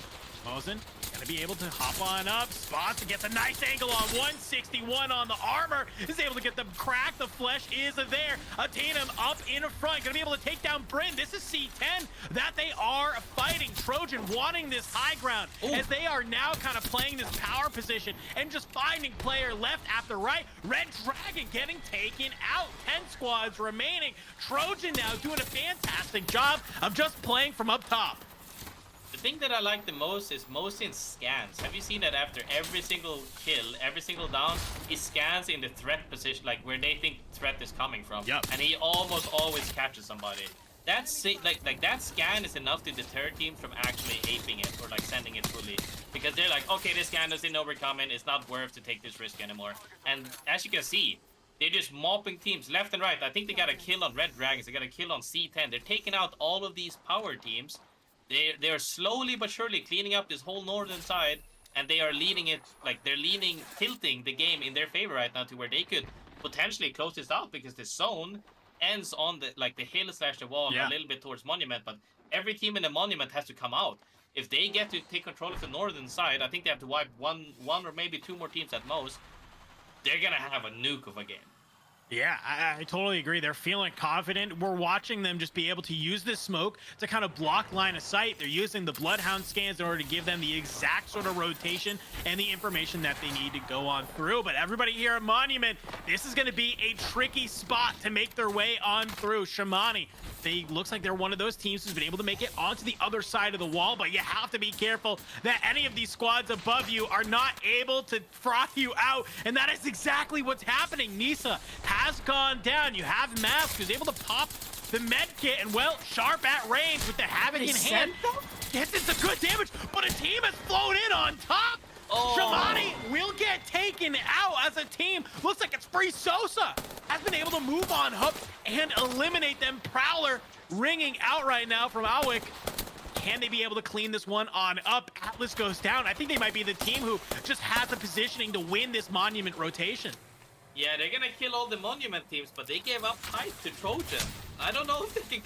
They also lost one on that scent on the wall, by the way. I don't know if that was the play, but I would like to bet again. I think the team that cleared the north side win here, and Trojan is looking really good here as the Free Sosa ended up becoming a duo now after losing one to that, and the other teams in the pit are fighting. Yeah, and if you're one of these teams on top side, you're just having a field day, right? You're literally shooting fish in a barrel that are below you, as you're able to just to find so many of just these free kills. You can see Convergent, they know that somebody's on the side of this wall. They have the EVA 8, so if you want to get aggressive, you can, and that's exactly what happened. Oh my gosh, the Rampart walls are here, but it's not going to be enough as Agent swings up over the top. Oh, SPS getting taken out, but somebody else decided to come on in as well. Free Sosa sent it for the second place, and now Trojan comes in for the sweep. Oh, man, yeah, you give up the height. Trojan is just sitting there. You're feeling good. No surprises that they are able to take your game number 3. We saw them in games number 1 and 2 show signs of life, some glimmers of excellence. Well, game number 3, our final game on World's Edge, is going to be where they finally are able to come out on top and start maybe clawing a little bit at that lead from Red Dragon.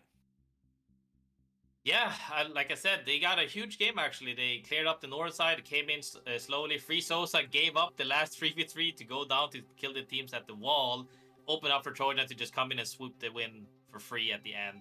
And they've been consistent the whole day as well, so I think that actually puts them maybe even in second if we're lucky.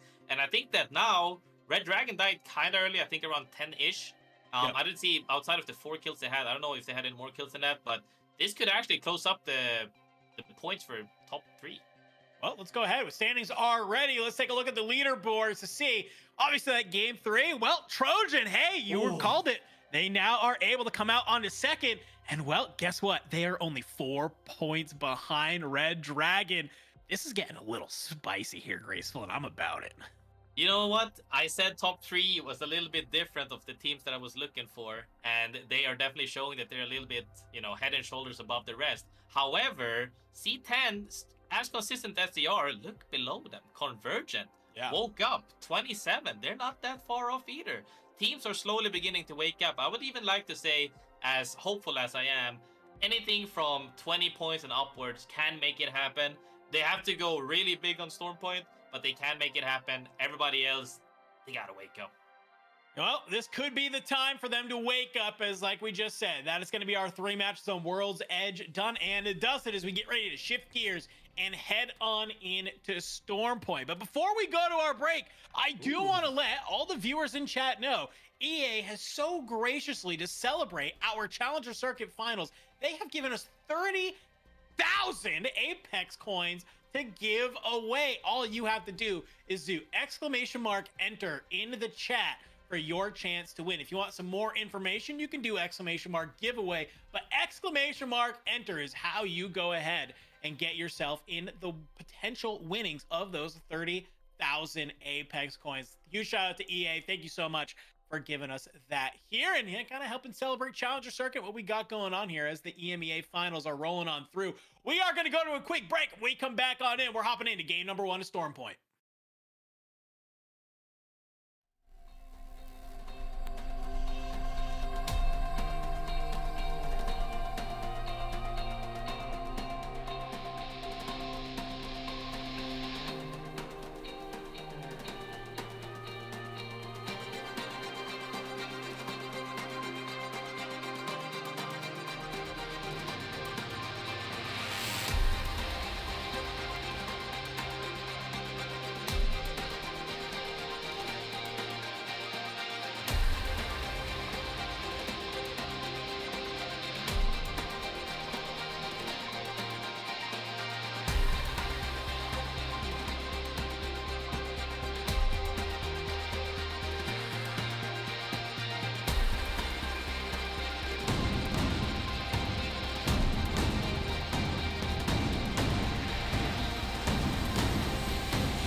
Welcome back, friends. We are halfway through the EMEA Challenger Circuit Finals. Well, we had Red Dragon coming out swinging, taking a game one, game two, making a lead that we thought nobody was going to be able to catch up to. Well, Trojan proving us wrong after that third game, closing the gap to only 4 points. We're shifting gears, though, as we get ready to head on into Storm Point. So, Graceful, my resident expert here, I'm going to ask you, when you're moving from one map like World's Edge, of course, over to Storm Point, is it really kind of like a nice little break? Is it a completely different shift? Or is it kind of the same strategy that maybe you were trying to execute on World's Edge, just on a different map? So there's 2 ways to it. Sure. Teams that are hot can dislike it because you're hot on the map and you're feeling good, and that momentum shift could be good or bad. Yeah. On the opposite side of the coin is that when you've had a bad side, which is World's Edge now, teams that have done bad, they might wake up and feel reinvigorated with this small break that we had, and they might come back swinging for defenses now, which is exactly what they need to do. In terms of strategizing, teams tend, not 100%, but it depends on. In CC it's a little bit different than Pro League, but like teams tend to play the same playstyle on both maps if they can, because they want to keep it disciplined and also consistent. So like you play Edge on both, or you play Zone on both. But some teams do end up playing differently, and I think for this lobby it could work out very differently, because 17 teams in Zone, and it didn't work for those Zone teams. Maybe playing Edge on Storm Point is what they need. Hey, I mean, I definitely am kind of on board with you that, new map, new strategies, potentially it could kind of shake things up a little bit. Because for some of our teams, now is the point that you need to come online. You were mentioning before you needed to wake up if you're going to be able to come on in here. I'm looking at kind of maybe from our sort of 7th down on into, well, maybe 14th, sort of any of these teams that are in the double digits. Like, this is your time that you kind of need to make something happen. We saw Free Sosa in that last game, were the team that kind of flew off of height, trying to be able to make something happen, maybe find some additional KP.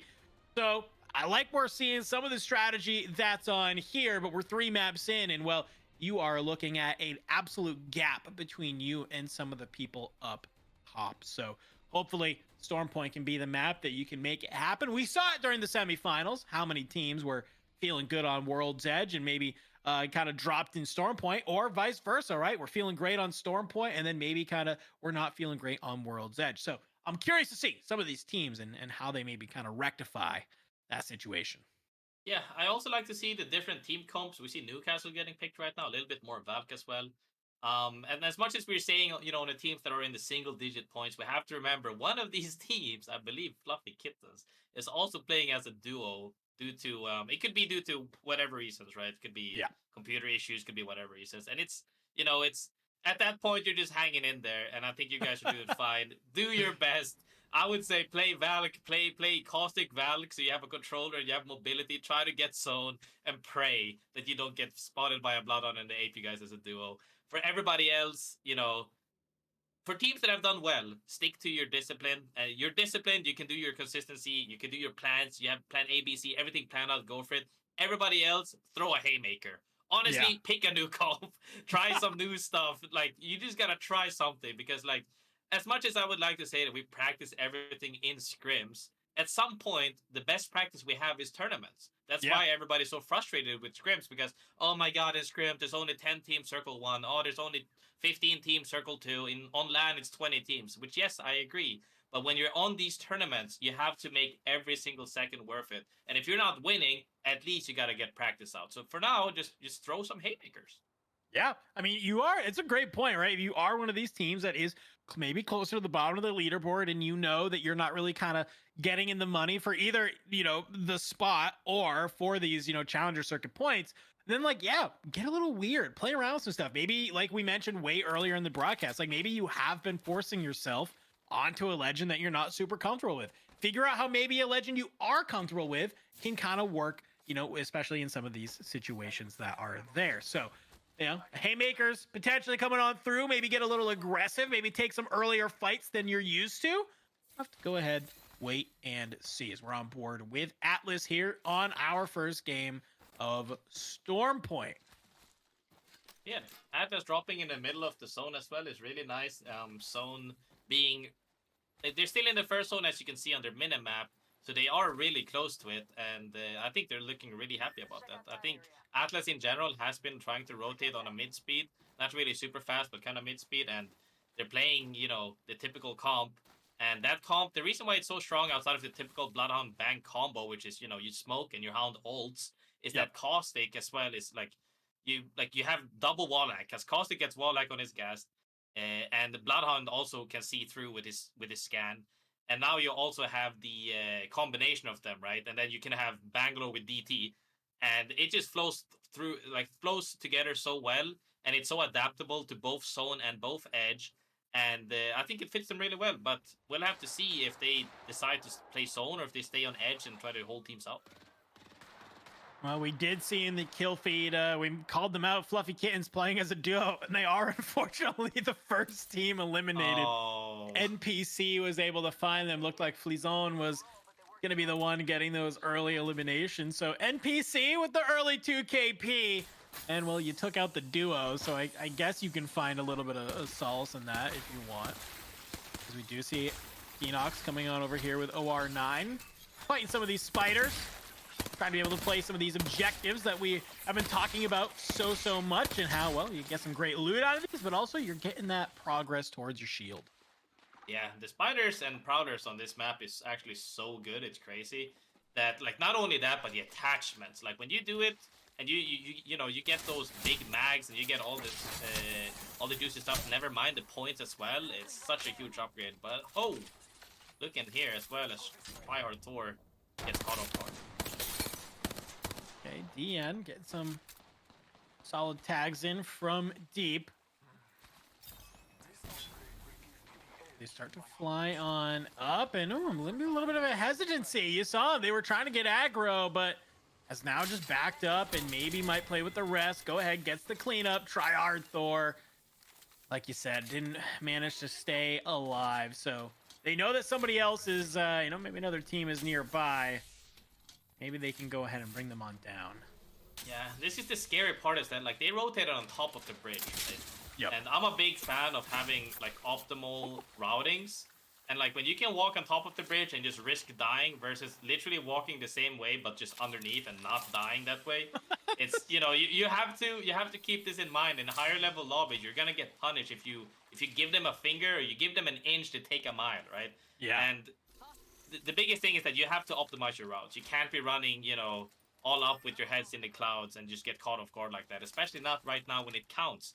And like I said, any of these teams can still make it. Like, as much as we saw, Red Dragons and Trojan fly away with points in the first 3 games, other teams could do the same, if maybe even better on these 3 games. So don't give up. Yeah, no, you definitely cannot give up in any way, shape, or form. Well, we can see DN continuing to maybe try and take this fight. The Watsonot will get invested. Skynade's coming on through. We are seeing some of the teammates kind of play up from behind as well. Going to take the opportunity, take out some of those caustic traps. You see the respawn was able to come back on in. So does DN want to kind of try and take this fight? Or do they want to just kind of go ahead and back on up? Yeah, not feeding them out, the duo out the first time was their biggest mistake. And I think it shows as well, like, maybe it's a lack of confidence. Maybe it's just lack of planning. A lot of the times when people don't have pre-plans, like it's really important to say that what we're doing. So we're staying here for this zone. If a team comes, we're fighting them, right? Oh, Yep. we thirsted one guy. What's our next plan? Are we cleaning them or are we just letting them respawn? And like I feel like maybe they didn't have all the plans lined up, and now they're kind of just on the fly making some stuff to do. And I hope it doesn't cost them because Atlas is a strong team, and if you let them reset fully, which they definitely tend to do right now, this could come back and bite you. And Tryhard Thor back in it. Kind of a really solid regain from Atlas. I mean, in a little bit of a misstep from DN, right? Like you said, I mean, not being able to take out that duo and letting a really strong team like Atlas kind of get their feet back in. The scans they have will let them know that nobody here is nearby, so they can kind of feel pretty solid. Red Dragon, meanwhile, on the other side of the map, rotating on through. There's a team that Valk ult, I think that was what I saw kind of getting out of there. So Red Dragon a little bit late to the party. Not gonna be able to find them. And well, it's Myth actually who's making that rotation. Yeah, Myth making the rotate into zone early is I think is the preferred playstyle, but Red Dragons on edge is definitely normal as well. I think that they're not in any rush by any means. They're just looking to see if they can catch somebody off guard. And if Myth didn't Valk ult right there, if they were 5-10 seconds later, they would 100% get engaged on by Red Dragons. So we'll have to see now. Most of the teams are still in zone, but as you can see as well, I think we've seen more teams on edge now. Yeah, definitely a couple more teams on edge. Myth, they were able to rotate on in, but well, unfortunately, they were getting tagged up. But look at the other side here. Red Dragon, they're in the middle of the fight. Taskmaster's already down. Beast of the Hunt gets activated. And well, through the smoke, it's Prestis. The Hemlock, the Volt in hand, putting the moves on through. This team thought they had Red Dragon. Who is it? It's NPC. Taskmaster goes down, but guess what? They get the revive after an insane spree from Prestis. Pops the ult, goes to work, and now is already your kill leader for the lobby after a very, very clean fight. Yeah, Red Dragons right there. I think Taskmaster got caught off guard. I don't know if he got ratted. I don't know if he just wasn't ready. But Press is showing up right there, and that's the strength of Bloodhound. They were smoked. They had no clue where he was. He popped his Hound ult, and he just shredded two people off the rip, and then ended up getting the last guy as well. He just rolled them, and that's the strength of the combo of smokes, gas, and also scans. And then when you add on top of that the Bloodhound ult, that person is having a great time playing these games. Yeah, I feel like a lot of times, and especially in higher level Apex, we see these fights get drawn out, right? It's kind of a poke battle till maybe one person gets a knock and then they full send. I love it because we hardly see it where one person just either pops an ult or they just kind of have this pop off moment where they get to kind of 1v3 and go to work. So they're few and far between. So, well, when we see it happen, I always love it. And Prestis giving us that moment here in game number 4. Pachink on the other side, though, they're feeling pretty good. I feel that pop-off moments end up happening only when teams make mistakes, but I feel like that right there, that wasn't a mistake that they did, right? Prestige just popped off, and that's like the biggest thing. And I feel like a lot of the times it's like, oh, a 1v3, but it ended up being 3 1v1s, right? Yeah. But Prestige here, he just gunned him down 1v3. He just that was a 1v3. That was an actual like 1v2 into a 1v1, and he just mopped them every single time. That was he really just nice. skill diffed. He said, "Cool, let me pop my ult and skill diff Oh, real you took quick." Taskmaster down? Hold up. Hold up. I'm not letting that happen for free. OR9, other side of the map. Looks like Mawson was the one whom they find Keenox. So Nazidia pop down the Rolling Thunder. Smoke maybe to give them an opportunity. They want to be able to go for this revive, but I don't think they're going to get this for free. You're seeing some Arc Stars fly on in. The shield bat will be able to get popped off. Well, no reset here as they are stuck in between two different teams. It looks like maybe a potential wrap can get them out of dodge here. Yeah, I feel like I've followed Or9 a lot of the times now, especially since I knew I know their players as well, and I feel like their playstyle is very, very hit or miss.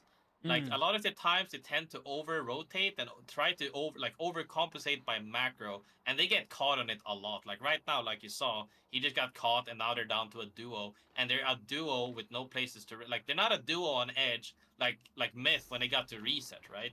They're a Yep. duo in the middle of the zone between 4 teams on 3 different layers, like top, bottom, mid, and like you can't really make big games out of these. And I think that you have to kind of, I don't know, they might have to change their approach a little bit, because getting caught like this on macro is just not worth it, especially not if you're not, you know, in a god spot or a power spot, so to speak.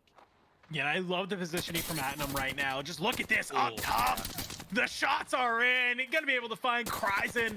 Takes them on down, finds another one below. The flat line is hitting.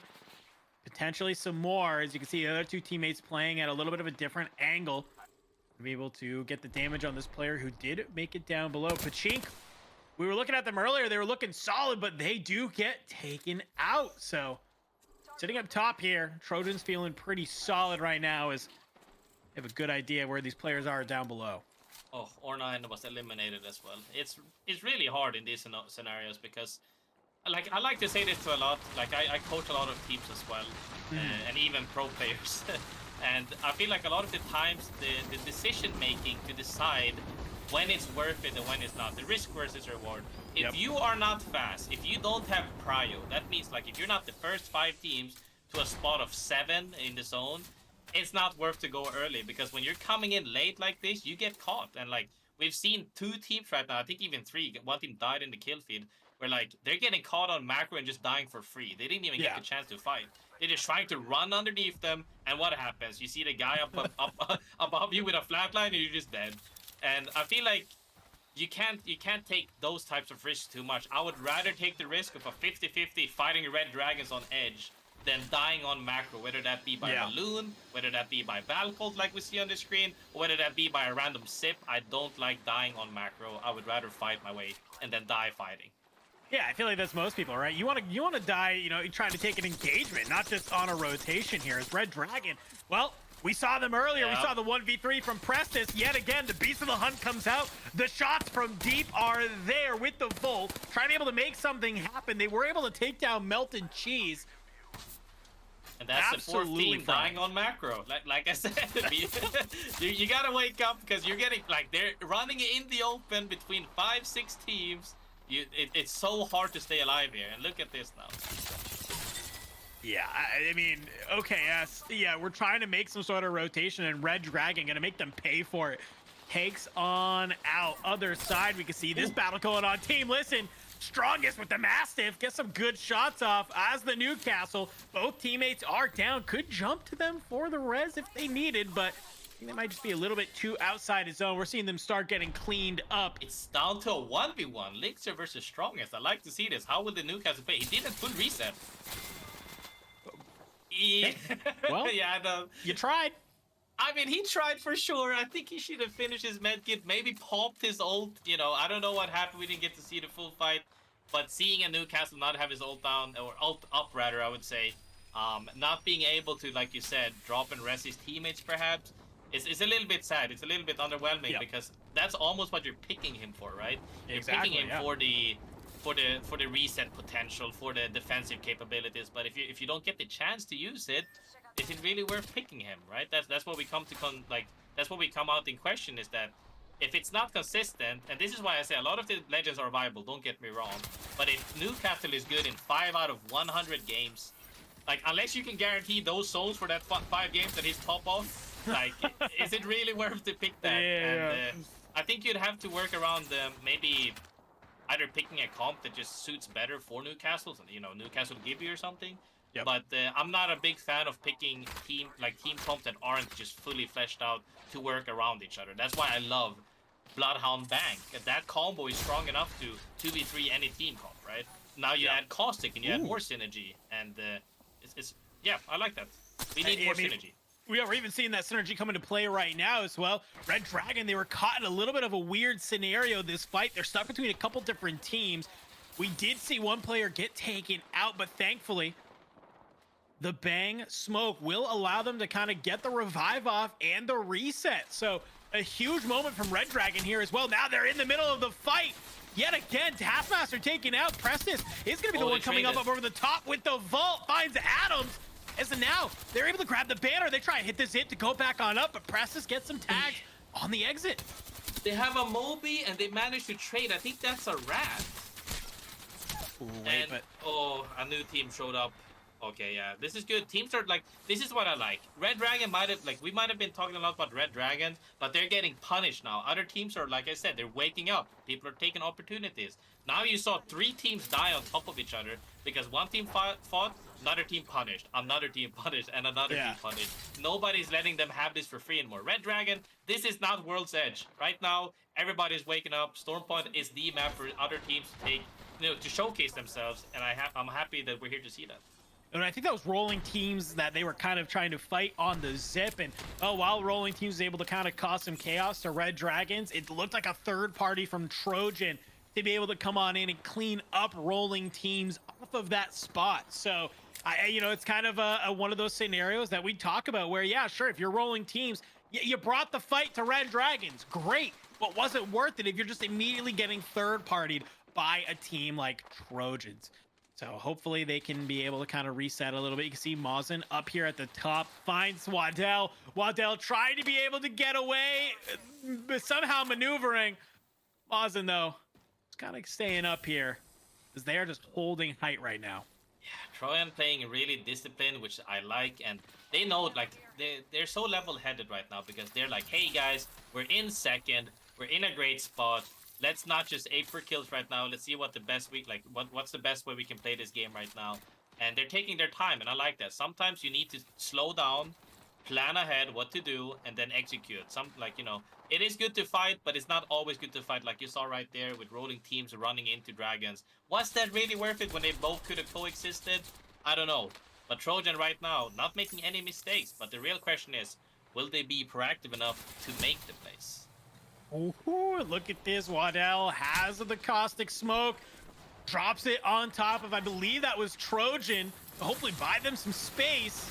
Yeah, it looks like so. They're not gonna be able to look on over. Trojan now kind of stuck in this corner. There's a rolling thunder. Not sure if that's their own or an enemy's. It was an enemy's, the open damage. Ah, okay, there you go.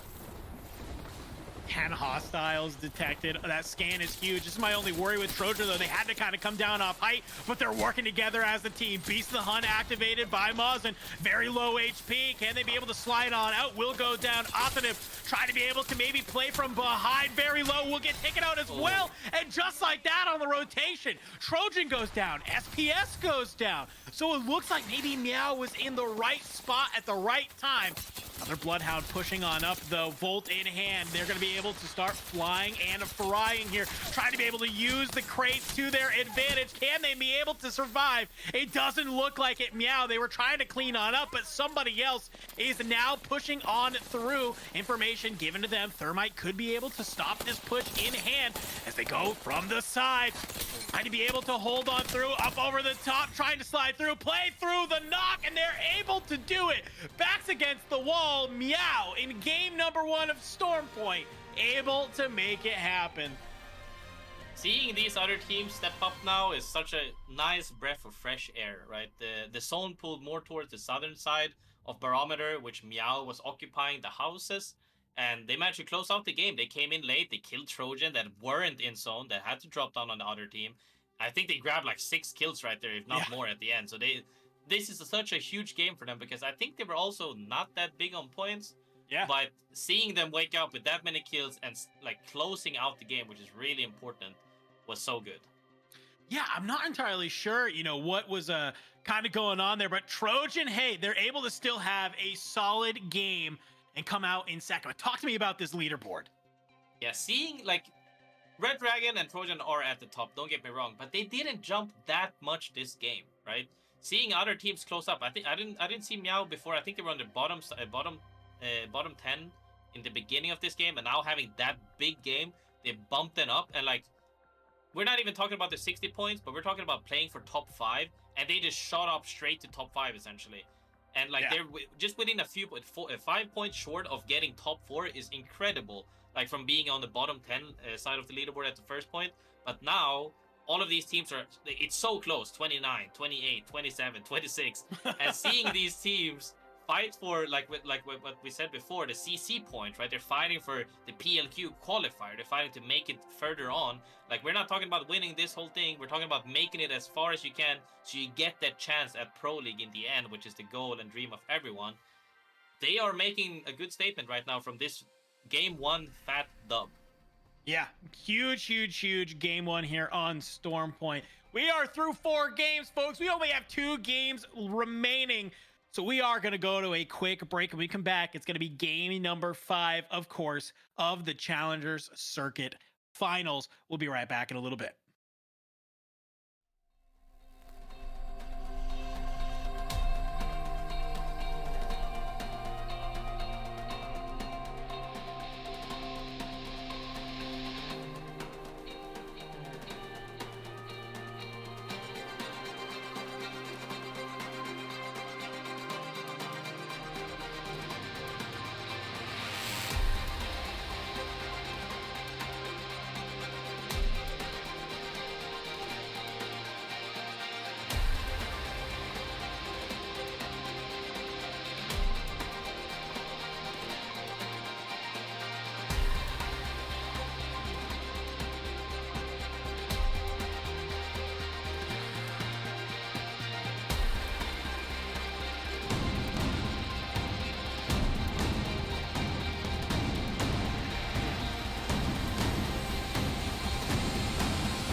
Welcome back, everybody. Challenger Circuit number 4 on the way for EMEA. We are through our first match of Storm Point, getting ready to head on into the second.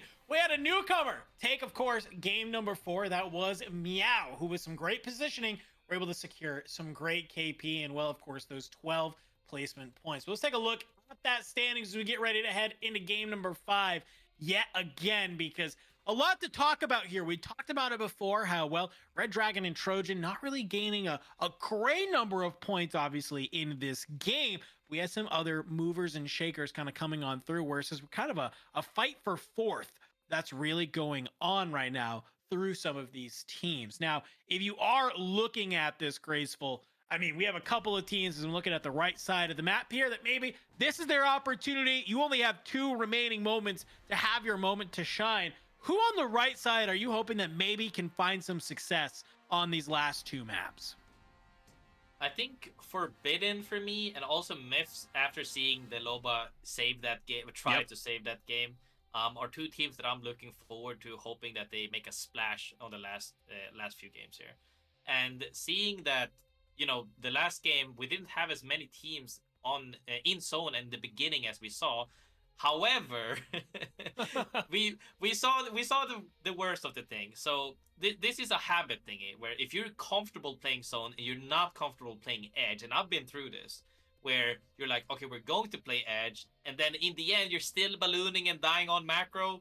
That's not playing edge, in my opinion. Yeah. So I feel like if they can work that out and not die on macro, any of these teams could do what Meow just did and bring home the win with a few kills. So like, you just have to, you know, pre-plan ahead, play it slow sometimes, but when you have to play it fast, just be adaptive and just try to play your best that you can. But don't don't risk it all on a balloon, please. We've seen so many today, and I'm so sad to see when a team, on World's Edge, somebody landed on the train carts, insta-died. Right here, somebody landed under, insta-died. One team landed on bridge, insta-died to Red Dragon. And just honestly, take your bet at the fights. All of these people in this lobby can one-mag anyone, and I would rather see you take that 3v3 and go down than going down from a balloon.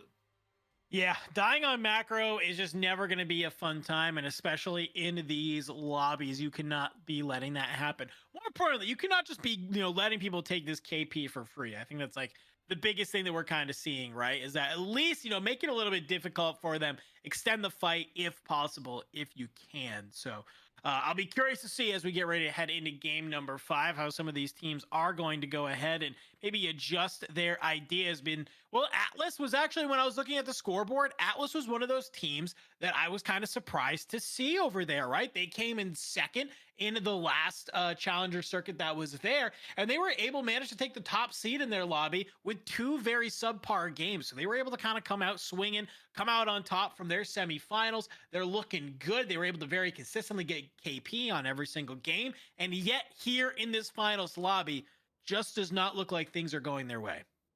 It just goes to show that the talent pool is deep, and every single lobby that you see here is, like I said, like I know a lot of people think that we say it just to be nice, but anybody can, like, on their day, when you get those zone pulls you want, when things align, when Free Sosa sends the wall and you get hide for free, when you have these moments open up opportunity for you, any one of these teams could make pop-off games.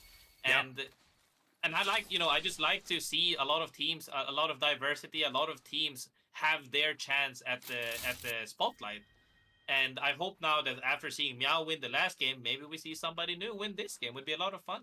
I'm right there with you. I think it'd be great to see some of these other teams that we haven't, had a chance to get their spot on the broadcast. Hey, have a moment to shine.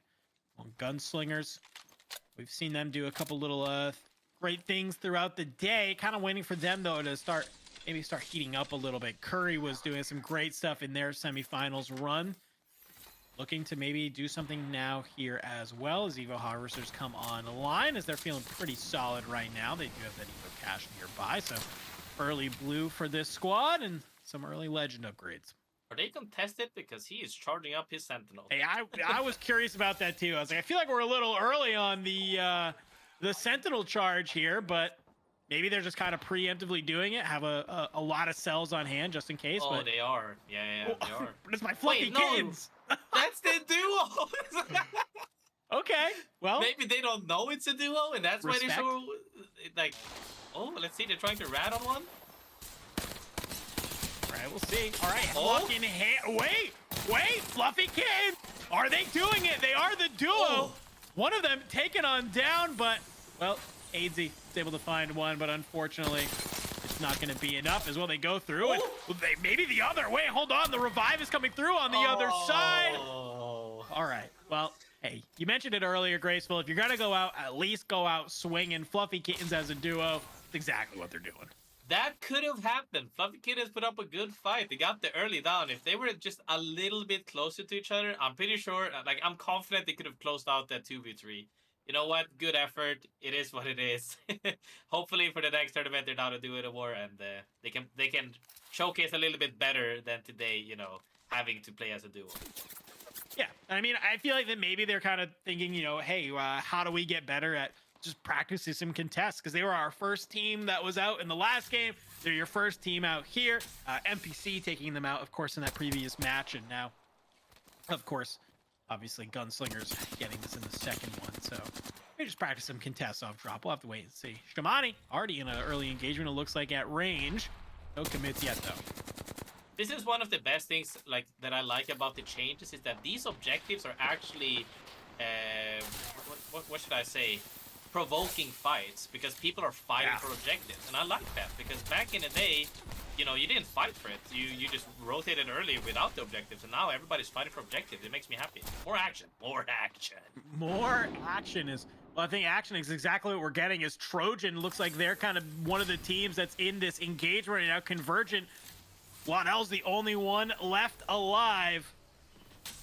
They're actually stuck in a 1v1. And they're trading reses, and there's 2 teams nearby. This is oh, and they get cleaned up. This is messy. Yeah, Convergent thankfully able to kind of reset. I like this, that Waddell is going to be able to get the revive off. Let Cutie Zach be able to get the revive on Agent, so that'll be great. And there's a lot of loot down below, so we're seeing some of those shield core swaps as well. So keeping it alive, Convergent. But yeah, more importantly, Trojan eliminated very early in this game number 5. They were hot on the heels of Red Dragon, and they needed to kind of keep playing consistently. Well, going out as the 18th squad, not exactly the way you want to do that. That's actually so good. So that's good for, honestly, the rest of the entire lobby. It's good for Red Dragons because they can secure first, like, they can extend the gap between first and second even more, which is good for them. But it also makes it so that every team that's underneath them can catch up now. So Trojan on second right now is sitting kind of comfy, but, you know, one more game like that, and it, depending on how, you know, maybe C10, maybe Meow comes back, like any team that's underneath them, if they get a big game here, and it's an early game for Trojan next game as well, they could actually overtake them. We're seeing some players on the other side of the map. Try to get these engagements rolling. Thunder will drop in on top of Shamani. Thankfully, they do have this building to kind of just wrap inside, playing on the roof, looking for where is this team that is behind them. Zone will start pushing them on in. So you want to try and wrap this fight up early so that way you can get on in, playing this edge. Sort of a matching here with the Bloodhounds. Some good shots already from Nisa. As it does look like Sharp is the one to maybe start moving in early. Okay, he actually managed to come out of that Sharp though, taking this fight with the Devo not having turbo and no side. Iron side on Devo is not it. I'm gonna tell you that. Spitfire Iron side and Devo Iron side is not fun to play with. And yeah, Sharp gets caught off guard there. But it looks like it's a 2-for-1 trade though in favor of Shamani. Doing look good. I mean, they are committing to this fight in zone as well, which I do like. And that was, of course, against DR9. So is it or 9? Or 9. It is OR9. Oh, The Apex D and O sometimes are so close. Yeah, as soon as I said DR9, I was was like, wait, I'm pretty sure that's an O. yeah. I was like, maybe it's me. I don't know. No, but yeah, it's just... or 9 getting taken out early is definitely rough because they were on the bottom side of things. I do like to see the proactivity that they were trying to fight for objectives. That's good. Now maybe they can go through this VOD after today and find out why did the fights fail, right? Where did they fall short? Good thing to keep an eye on. Forbidden Counter's holding some highlight. Well, Red Dragon, we saw Trojan get taken out earlier. Your current second place, Red Dragon, sitting in first, but only by a little bit now. Have an opportunity to maybe earn some KP and make something happen. Linkser from Forbidden will be able to pop the portal, try and give the teammates a rotate on in. And, well, I don't know if he was just trying to snatch one or not, but he drops the portal down, immediately takes it on back. Yeah, he tried to kidnap somebody. It's a little bit hard, especially being the Valk. The Valk can, jetpack up out of it. But I think that was a good effort. I like that. It's showing that they're hungry. They want to make plays happen. So I'm all for it. I mean, what a way to get taken out by your team is just having a Wraith portal on top of you. You get kidnapped, all of a sudden you're in a 3v2 and you just have 3 people flying at you through that portal. I can't imagine how scary that probably is, but yeah, I like the idea. I've seen it for sure. I remember back like 2019 Poland, I played in Apex seasonal pre-invitational, and everybody played Wraith back then, and this was back when Wraith was Omega broken. Yeah. And kidnaps weren't that frequent, but when they happened, oh boy, the whole everybody went crazy. It's always so fun to see, these characters that have high skill ceiling that make plays that, not every legend can make, and it's fun to see that uniqueness added to it. Yeah, and well, Forbidden, you just love to see him even trying to go for it as well. Okay, yes, now in this fight inside, VDAC on the horizon. Something we haven't seen too much. They try to make it happen as they push on through. Melted Cheese goes for the high ground. Can they manage to play around here? VDEC goes down very low. Melted cheese hanging on by the skin of their teeth. Can you get the shield bat off? I don't know if you can. The R99 is definitely what you want in your back pocket. Finally, okay, the reset comes on in. You jump on down and start playing this. You see the Bloodhound scan come on through. We'll be able to help on out as they're starting to fly on in, trying to be able to play the knockdown. And they're able to do it. Pachink is eliminated. But I do believe Listen Was nearby. Yeah. That's the thing of taking these fights. It is really risky, and both those teams fell short now, and Team Listen just gains all that loot and a few kills as well. I mean, that's good for Team Listen. I like that a lot. I'm just a little bit sad to see those trades there. Yeah, unfortunate for them that, you know, they were okay. You know, did a great job of kind of trying to play, you know, where they needed to. They were able to get the reset. They were feeling good, but, you know, at the end of the day, it's always the third party. Yeah, and this is kind of what happens as well when you see more teams on edge, is that, you know, teams, the fight that you thought was isolated no longer is isolated. Speaking of isolation, Red Dragon pushing this team in the house, nailing off doors right now, preparing the fight, and now beating it pretty easily. They already got it down. They're hiding behind the knockdown shield. I think this is going to be pretty smooth sailing from here forth. Yeah, I mean, if they can just kind of clean this up, they're feeling good about where they are in zone. Rolling teams is going to be one of the teams that's taken out on the other side of the map. As you can see, Red Dragon just doing a great job. The one thing I love about Red Dragon is that all of their fights just seem clean, right? They're not really, I feel like they're not really having to play super scrappy for a lot of these kills. They're able to kind of roll in. They're playing as a unit. They're playing as a squad. And they're just deciding to push on top of people that are there. So feeling pretty solid right now as Gunslingers trying to make their way around.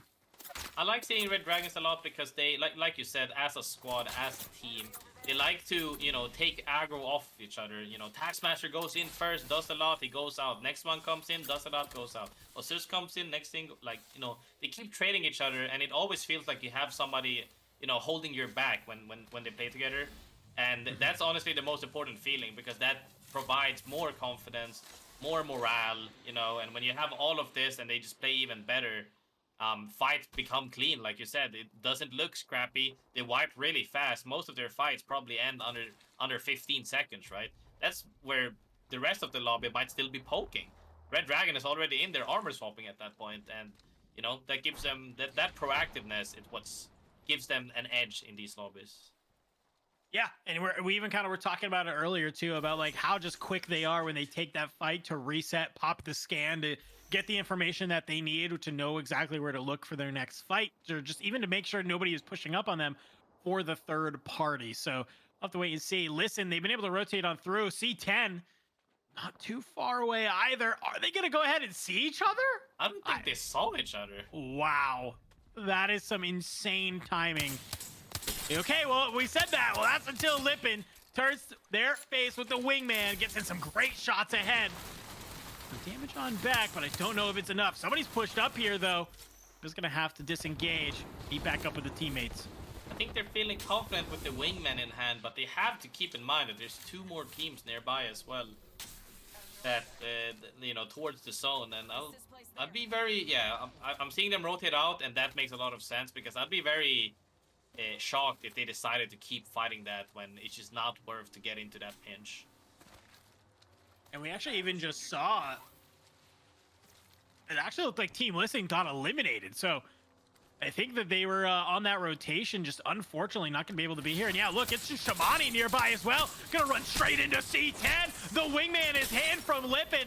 Bryn's going to be able to back it up on with the Volt. Beast of the Hunt gets unactivated. Trying to be able to get a little bit more aggro as they're going to try and drop down, get the reset. Hootie, though, by themselves on the other side.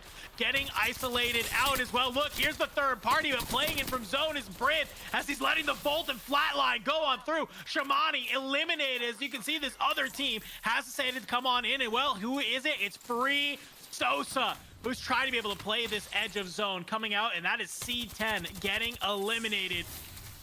Free Sosa playing the third party beautifully.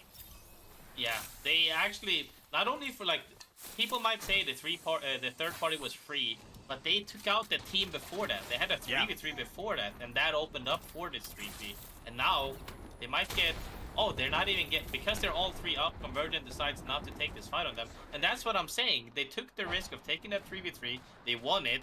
It rewarded them with this free 3p, and now they're all still up with extra kills, with more loot, and I think they're feeling pretty good. But rotating out from their spot though might be a little bit iffy. And look at this team on top. They're trying to hold it on in, but it's Meow who's trying to be able to play up and maybe get an angle on them, get into zone.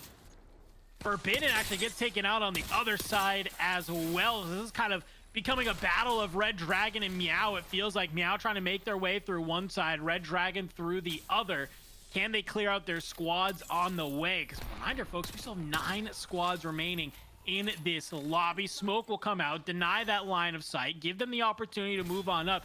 Scan will let them know, though, that they are directly underneath. But can they gain this positioning? That's what I'm worried about. These 2 players go very low. 7 immediately ripped down as they fly off the rock and start pushing on through. Gunslingers gonna put the bullets to them and take down Meow.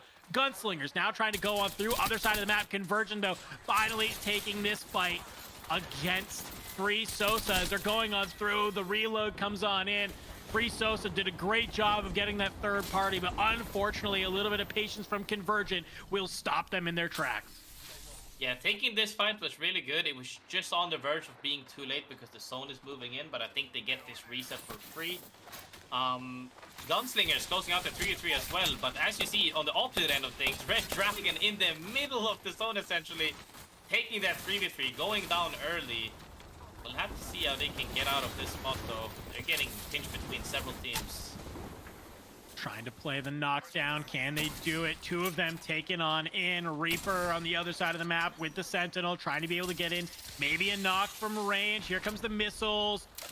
No damage there, but at least we'll waylay them. Gunslingers taken out on the other side. Looks like by Convergent, I believe. Myth making their way on through. Red Dragon was around here somewhere, I believe, right on the other side of this, so they have to be careful. Is Deklik not able to stay up? Red Dragon, they've been able to kind of reset, make their way back around. I think Red Dragon is a solo right now. And everybody is collapsing on that house as well. Myth decides to reposition because they lost one, and yep, Red Dragon goes out early now. Tryhard Thor in the kill feed again after that last game. It's nice to see him wake up, since he is a known young streamer, up-and-coming player that a lot of people have been looking up to. Glad to see them have some success. Red Dragon taken out in 6th in the kill feed. While we saw that, Atlas still here, still fighting. They now have started kind of trying to play ahead on this zone. They're trying to be able to move through this south side on the slow part. Can they be able to use this to their advantage? Smokes will come on out. Double time does get impacted. Comes up over the top. They will be able to finally bring down some of these players. As of now, they've been able to rotate through. They are holding height. We can see. Looks like Convergent not too far away. Atlas, though, they've been able to kind of look down onto Convergent. Can they be able to find these fights? SPS goes down. Final 4 squads remaining. Yeah, seeing Atlas on top might look good right now, but I don't know if they even have a spot that's in zone. I think they might have to move, and they might have to drop, like literally full send a team for their slot, or at least go into the river. But can they make it unscathed? That's the real question. Seeing some good shots come on through. They find one. That's Myth getting taken down, but a lot of damage dropped onto them by Convergent as they go on through. They're trying to move on up in this team above them, but they've now moved back on over to see, can they get the shield swap? They do. Zuni gonna be able to go up for the high ground, spots him across, but tries to be able to stay up there. Atlas taken down. It's DN on the other side who needs to be able to fight Convergent here in this final bout. The Watson fences will be able to let them play a little bit of defenses. Convergent goes wide, plays a little bit closer to the sword, middle of zone. Beast of the Hunt active right now for Cutie Zach. Some good shots though. Is that the opening they need? Starting to move on up. They go ahead and peek. Dude, the turbocharger havoc, it's just causing so much chaos right now. Can Convergent be able to reset here? Waddell not having a chance to get The shield battery back on up. Cutie Zach taken on out, trying to be able to play from Agent. They are playing around this rock graceful. They are trying to be able to stay alive, play the knockdown right now, make them come to you, but I don't know if it's going to work. I think Convergent, yeah, definitely closes this out, being in that good position. I love how proactive they were. You saw that Havoc sing. He cracked 3 people. Immediately cracked 3 people, took over the rock, double swung the right side, insta-killed 1 person. Then maybe the Bloodhound overextended a little bit in the end, but they Cossack and the bang, held hands, closed that out really quick. And I think that's textbook play by Convergent. Yeah, I think that was just great because we saw them kind of get a nice little third party earlier on, and they just kind of consistently played for that positioning. Great for them to be able to find Atlas as Atlas slid down off of that high ground, right? They were able to bring them on through, and at the end of the day, feels great. Let's go ahead. Let's take a look at the standings, though, to see what we are working with as well. Red Dragon, they get taken out in 6th, but they are commanding a lead after we see an early exit from Trojan, currently sitting at the top with 75 points. And, well, a little bit of a shake-up here. Graceful Convergent now sitting in 3rd with 50. I like seeing Convergent move up. I'm a little bit sad seeing C10 go down. However, Red Dragon staying at the top, I think nobody can catch up to them except Trojan, and it would need to be that they have an awful game, which I don't think Red Dragon ever has awful games, right? So Red Dragon should be able to close this out. We'll see if they do. If not, honestly, Convergent and Trojan could make this happen, because we have to look. 25 points might look like a lot, but if you count the win, which is 12 points, that's only 13 kills. Yeah. Any of these, like if you're in that last game scenario, everybody's hungry and you can smell the win, anybody could bring those kills home. And I think Convergent and Trojan could make an upset here. However, for the bottom side of things, from I would say 5 and beyond, you're more than likely clawing for 4th place here. Seeing if you can dethrone C10. C10 is looking to hold that spot, possibly move up to 3rd. Everybody else is just looking to get as many points as they can. And shout out to Fluffy Kittens for playing as a duo with 2 points. They are trying, but hey, we are through our 5 games. We got 1 game remaining here on Storm Point. Are we going to see a leaderboard shakeup? Are we going to see a lot of the same that we have been seeing? We will find out when we come back from this quick break.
Welcome back, everybody. We are through 5 games, 1 game remaining until we see who will be punching their ticket to that Pro League qualifier, who will be gaining a large lion's share of those Challenger Circuit points to be one of our top 22 teams making their way to also try and fight it out in that Pro League qualifier. My name's Dandro. I'm joined, of course, by the ever wonderful Graceful, and we are getting ready to lock into this last and final game. To give everybody an update, let's take a look at that scoreboard to see where we sit before we hop on in. Graceful, we mentioned before, this is kind of becoming the story of, well, Red Dragon, you kind of have to hope they go out early. If you're Trojan or Convergent, you kind of need to drop a nuke. Yep, Trojan and Convergent looking to drop big games here to make up for the first place if they can. They need to prey on Red Dragon's downfall and or take them out themselves. However, for the rest of the lobby, you're looking to just secure yourself a little bit higher, as high up as you can on this leaderboard to get those points that hopefully guarantee or qualify you to these Pro League qualifiers. Yeah, that is kind of what we are looking at. So even if you don't come in first, reminder everybody, it's still important where you land here today because, well, you could be fighting out. If you are some of these teams, you know, if I'm looking at people like Myth, Shamani, and SPS, they were kind of on that cutoff of whether would they start in that winners round 1 or are they dropping to have to play in the loser side of round 1 for that Pro League qualifier. But some of these other teams that we were looking at making some moves, Meow, DN, Team Listen, and OR9, all kind of hovering on potentially not even making it through and being in that top 22. So I'm looking, you know, when I see teams like Shamani, who they are, and where they're on the leaderboard, I'm feeling pretty good because they are, well, they want to be one of those teams to make it on through. We're getting ready to hop on into the final match. If this is your first time tuning into Challenger Circuit or really any professional battle royale map, we know map 6 is where things get a little bit crazy because teams are just kind of, well, doing the things that maybe they've been avoiding doing all day long, right? They're kind of flying at people. Maybe we're seeing some contests off drop. I don't know, but hey, we're getting on into character select. I think that going into the last game, like I said before about the haymaker, like the main reason why I said at the start of this game is to throw haymakers is to, you know, hopefully catch people off guard. However, now at game 6, everybody's expecting everybody to be really crazy about their plays, right? They're gonna make plays that don't make any sense. They're gonna take heavy risks with barely any rewards because they don't have anything more to lose, right? And looking at that, I think teams, it might deter teams from playing the same way, and hopefully, you know, maybe a few of these top teams are gonna be caught off guard. We'll see.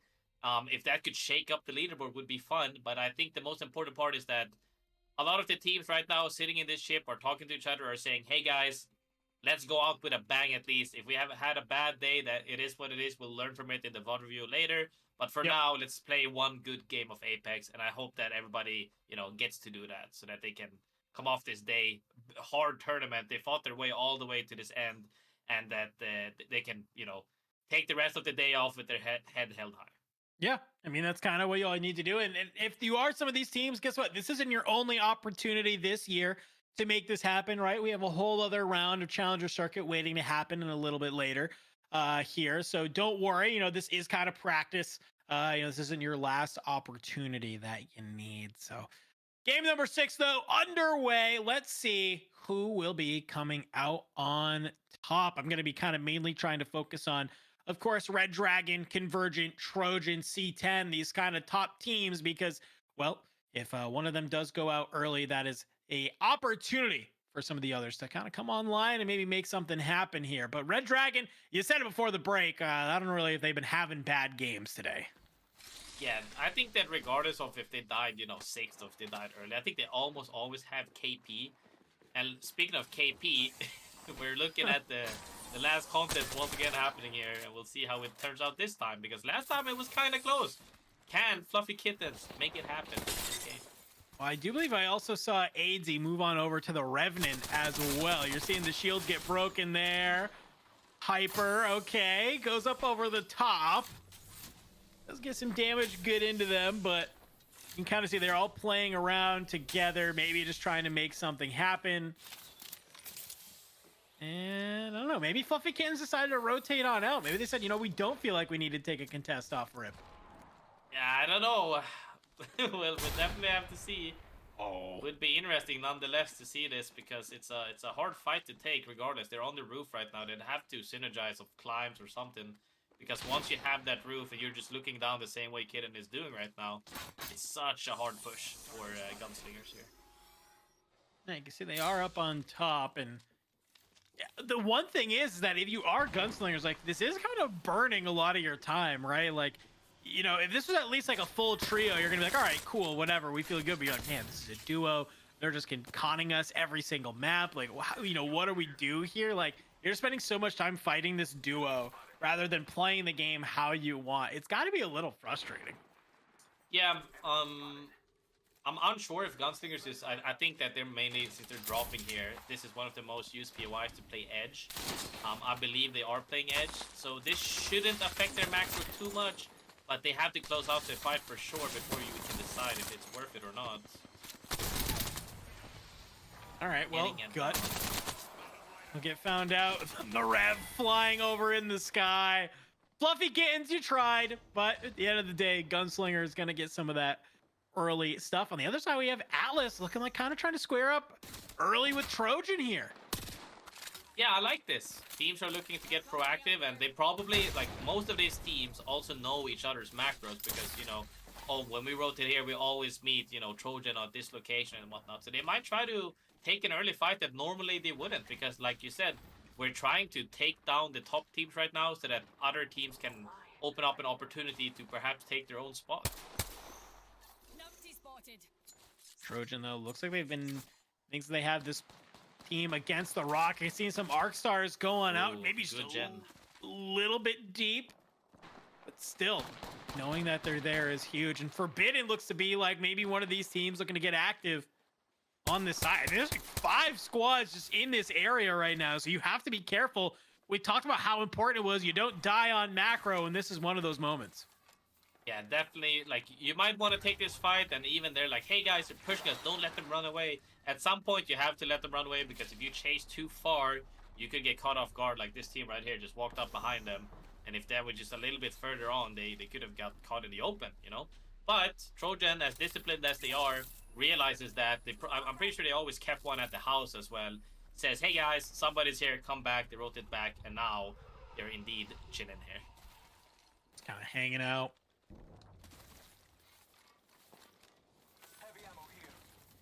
Looking like maybe they just want to play from a different angle.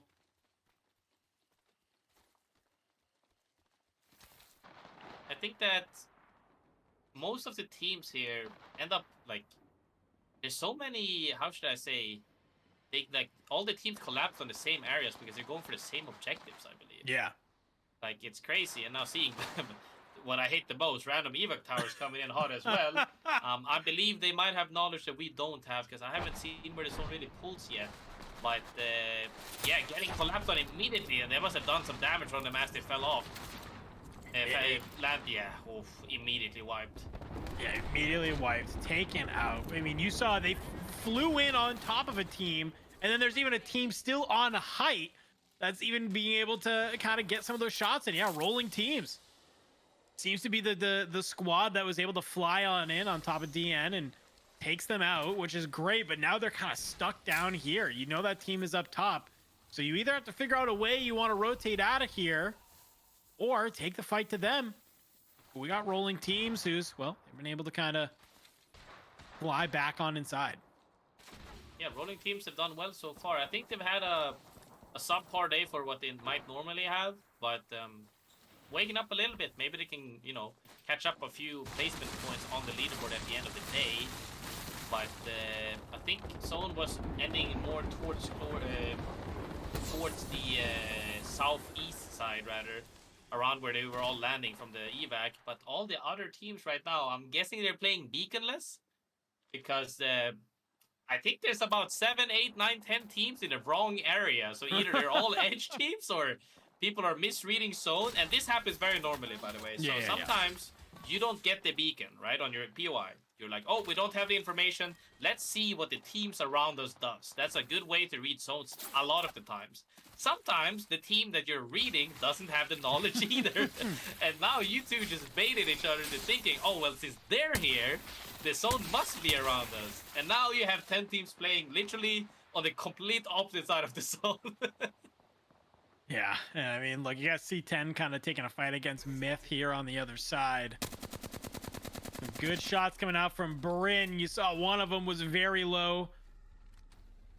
Shields had been ripped off, and okay, C10 kind of doing a great job of maybe getting a little aggro. Not too far just yet. Bryn doesn't want to get caught out from the rest of their squad. So the scan will go out, realize that they're not nearby, gives them the opportunity they need to kind of resync back up and continue making their way into zone. Yeah, Everybody's C10 staying really proactive because they know it's the last game. They have to make a splash. They're not... Could they get first place if they dropped the nuke and they killed everybody else? Of course they could. But what they realistically are going for, they need a big game. And you can see they're hungry. They're literally ulting and running at teams right now. And sometimes, hey, that's what you gotta do. But if you do that too much, it seems like one of them could have gotten caught off guard almost. Hoodie almost gets down, and that's what happens when you have too many teams on edge. Everybody's shifting up their playstyles and strategies, and now you have too many teams on the same side, especially if you misread the zone as well, that you can't really run at everybody. You know, if you do that, and they're recognizing that, and you can see them. They're like, okay, guys, way too many teams. Let's try something else. Yeah, huge heads up play from them to be able to make that understanding and trying just to be able to kind of rotate out, maybe get into zone a little bit earlier, maybe kind of set yourself up, say, hey, you know, we don't need to take this fight right now. We can wait. We can make this rotation. We can put ourselves in a spot that any of these other squads, if they come on through here, they are going to run directly into us. And they're getting some good information too from that Bloodhound as well, that somebody else has already kind of made this rotation ahead of them just a couple bit ago. So they might be able to mirror another squad. As we can see, Atlas was above them, and well, now is kind of rotating on through. Doesn't want to have to find the same side, so will go a little bit wide on that push in. Oh, wait, speaking of, Dragon though. the Dragon is down to one person standing, and I don't know. This could shake things up very greatly. I think it's a 2-for-1 trade right now. Taskmaster, the Mozambique, they hit. Try to be able to make something happen with the Hemlock, though, playing the knockdown shield. The smokes will come on in, maybe gain them the space they need. The shield battery able to come online. Paz going very low. Thankfully has the Digi on the Mozambique, so can kind of just start peeking through, but I don't know how many people is too much. And well, Red Dragon does get taken out very early on in this game. NPC looks like they're the ones to do it. So some opportunity right now, if you are Trojan, to come online. Right now, what we said before, if Red Dragon goes out early, now it's literally, you're in a football game, the goal is open, you're standing there with a penalty kick. The real question is, can you hit that open goal kick or not? And we'll have to see, because that open goal kick, except it's a lot harder now, because now you know that the shoes weigh a few ton and the ball is heavy as hell. Can you score? The real question is, we'll have to see. Trojan and Convergent looking to close out this game and perhaps... I mean, they're going to do a great job. They are trying to figure it out. Rolling Thunder from C10 will get through, but gets knocked, got stuck a little bit on the railing. Okay. Huge spray, 170 spray here as well from Bryn. Good spray.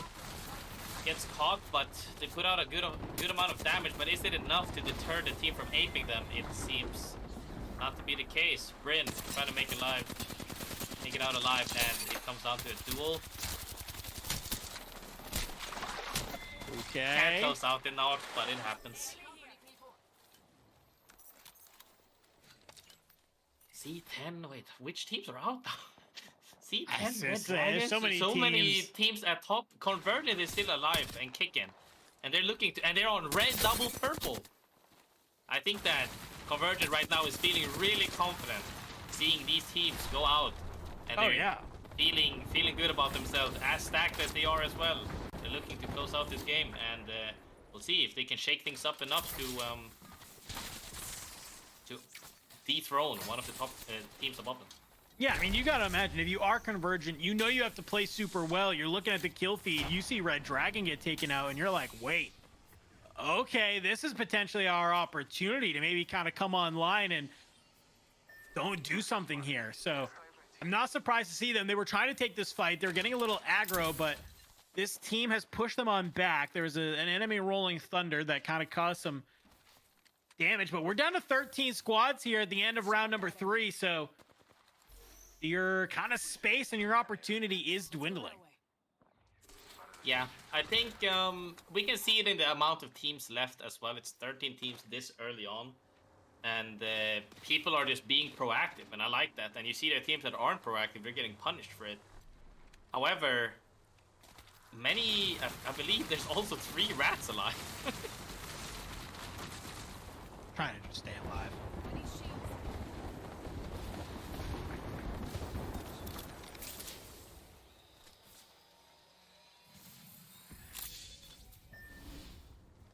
That's gonna be a tough zone to heal, as well as maybe getting held out. Both Trojan. Trojan dead now. Yep. Okay. This is I don't even know. This could be the biggest shuffle on the leaderboard for the entire day. I mean, this is kind of what it's all about, right? I mean, if you're Red Dragon, you kicked off the day with back-to-back dubs on World's Edge, but has moved over to Stormpoint and has yet to really make anything happen. So Convergent, they've been able to find the momentum to find the fire they needed to start maybe making something happen here. Well, when your 2 biggest competitors in front of you are taken out, well, you are setting yourself up to potentially leapfrog this leaderboard. I like that a lot, as well as seeing the strongest now getting value out of the Newcastle with the ult at least. Let's see if Team Listen can close out this fight, but Kumbra getting caught off guard.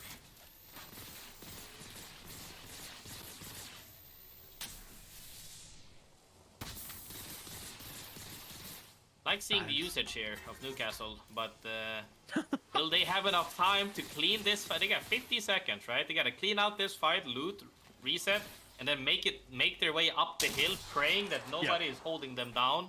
And if a team is holding them down, they are most likely dead unless they have an evac, I would say.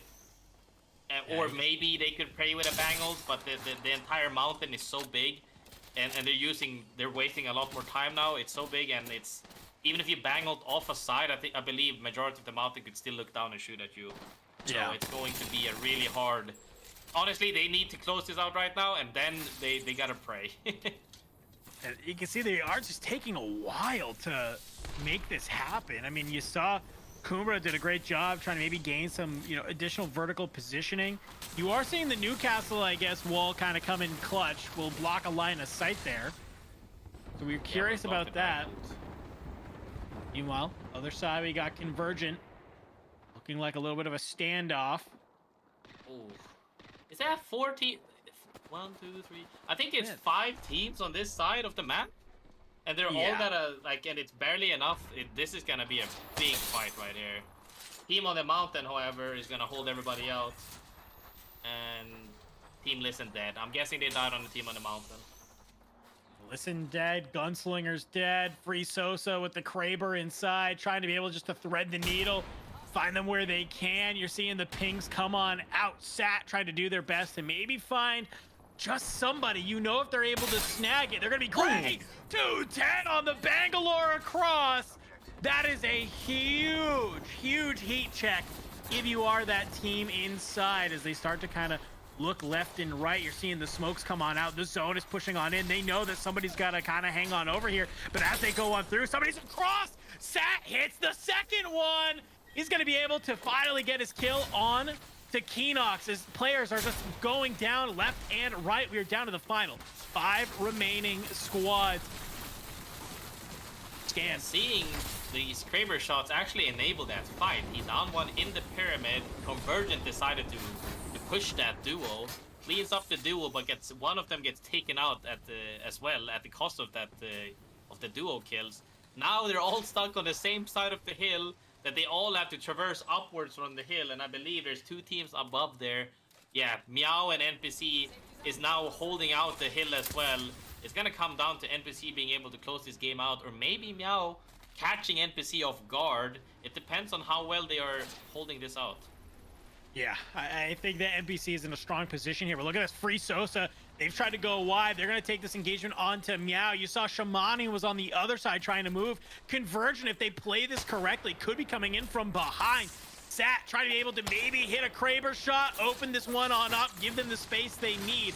Not going to be able to land them though. Only 4 shots remaining left in that Kraber. You got to make them count if you're going to invest them. Sonar detected.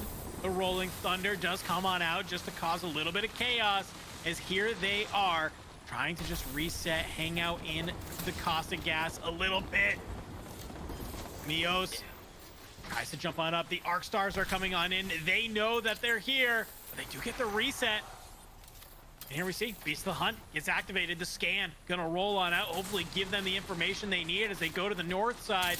Gotta be careful though, there's gonna be someone here. They start getting some shots in on the back. This zone is closing on in. It's gonna hit like a truck as they are flying on in up over the top. They are going to eliminate Convergent. Free Sosa will be able to do that, but guess what? It's the third party that comes on in. They are taking down NPC. Gonna be able to have that as we are down into the final 3 squads. As I say that, Shamani gets taken out. It's the final 2. Ooh. Here we go. Meow versus NPC. The shots are in. The pushes are coming through. Taylor tries to make something happen. You can't manage to get there. Robin does their best. It's all off the zone and is not gonna be able to make it happen if you are that other team. NPC clutching it on up at the end. Big fight from NPC, closes it out. I think that they stayed disciplined, they held their spot, and I believe that's the exact same spot they were in the entire game after taking out Red Dragons and then eventually closing out this game.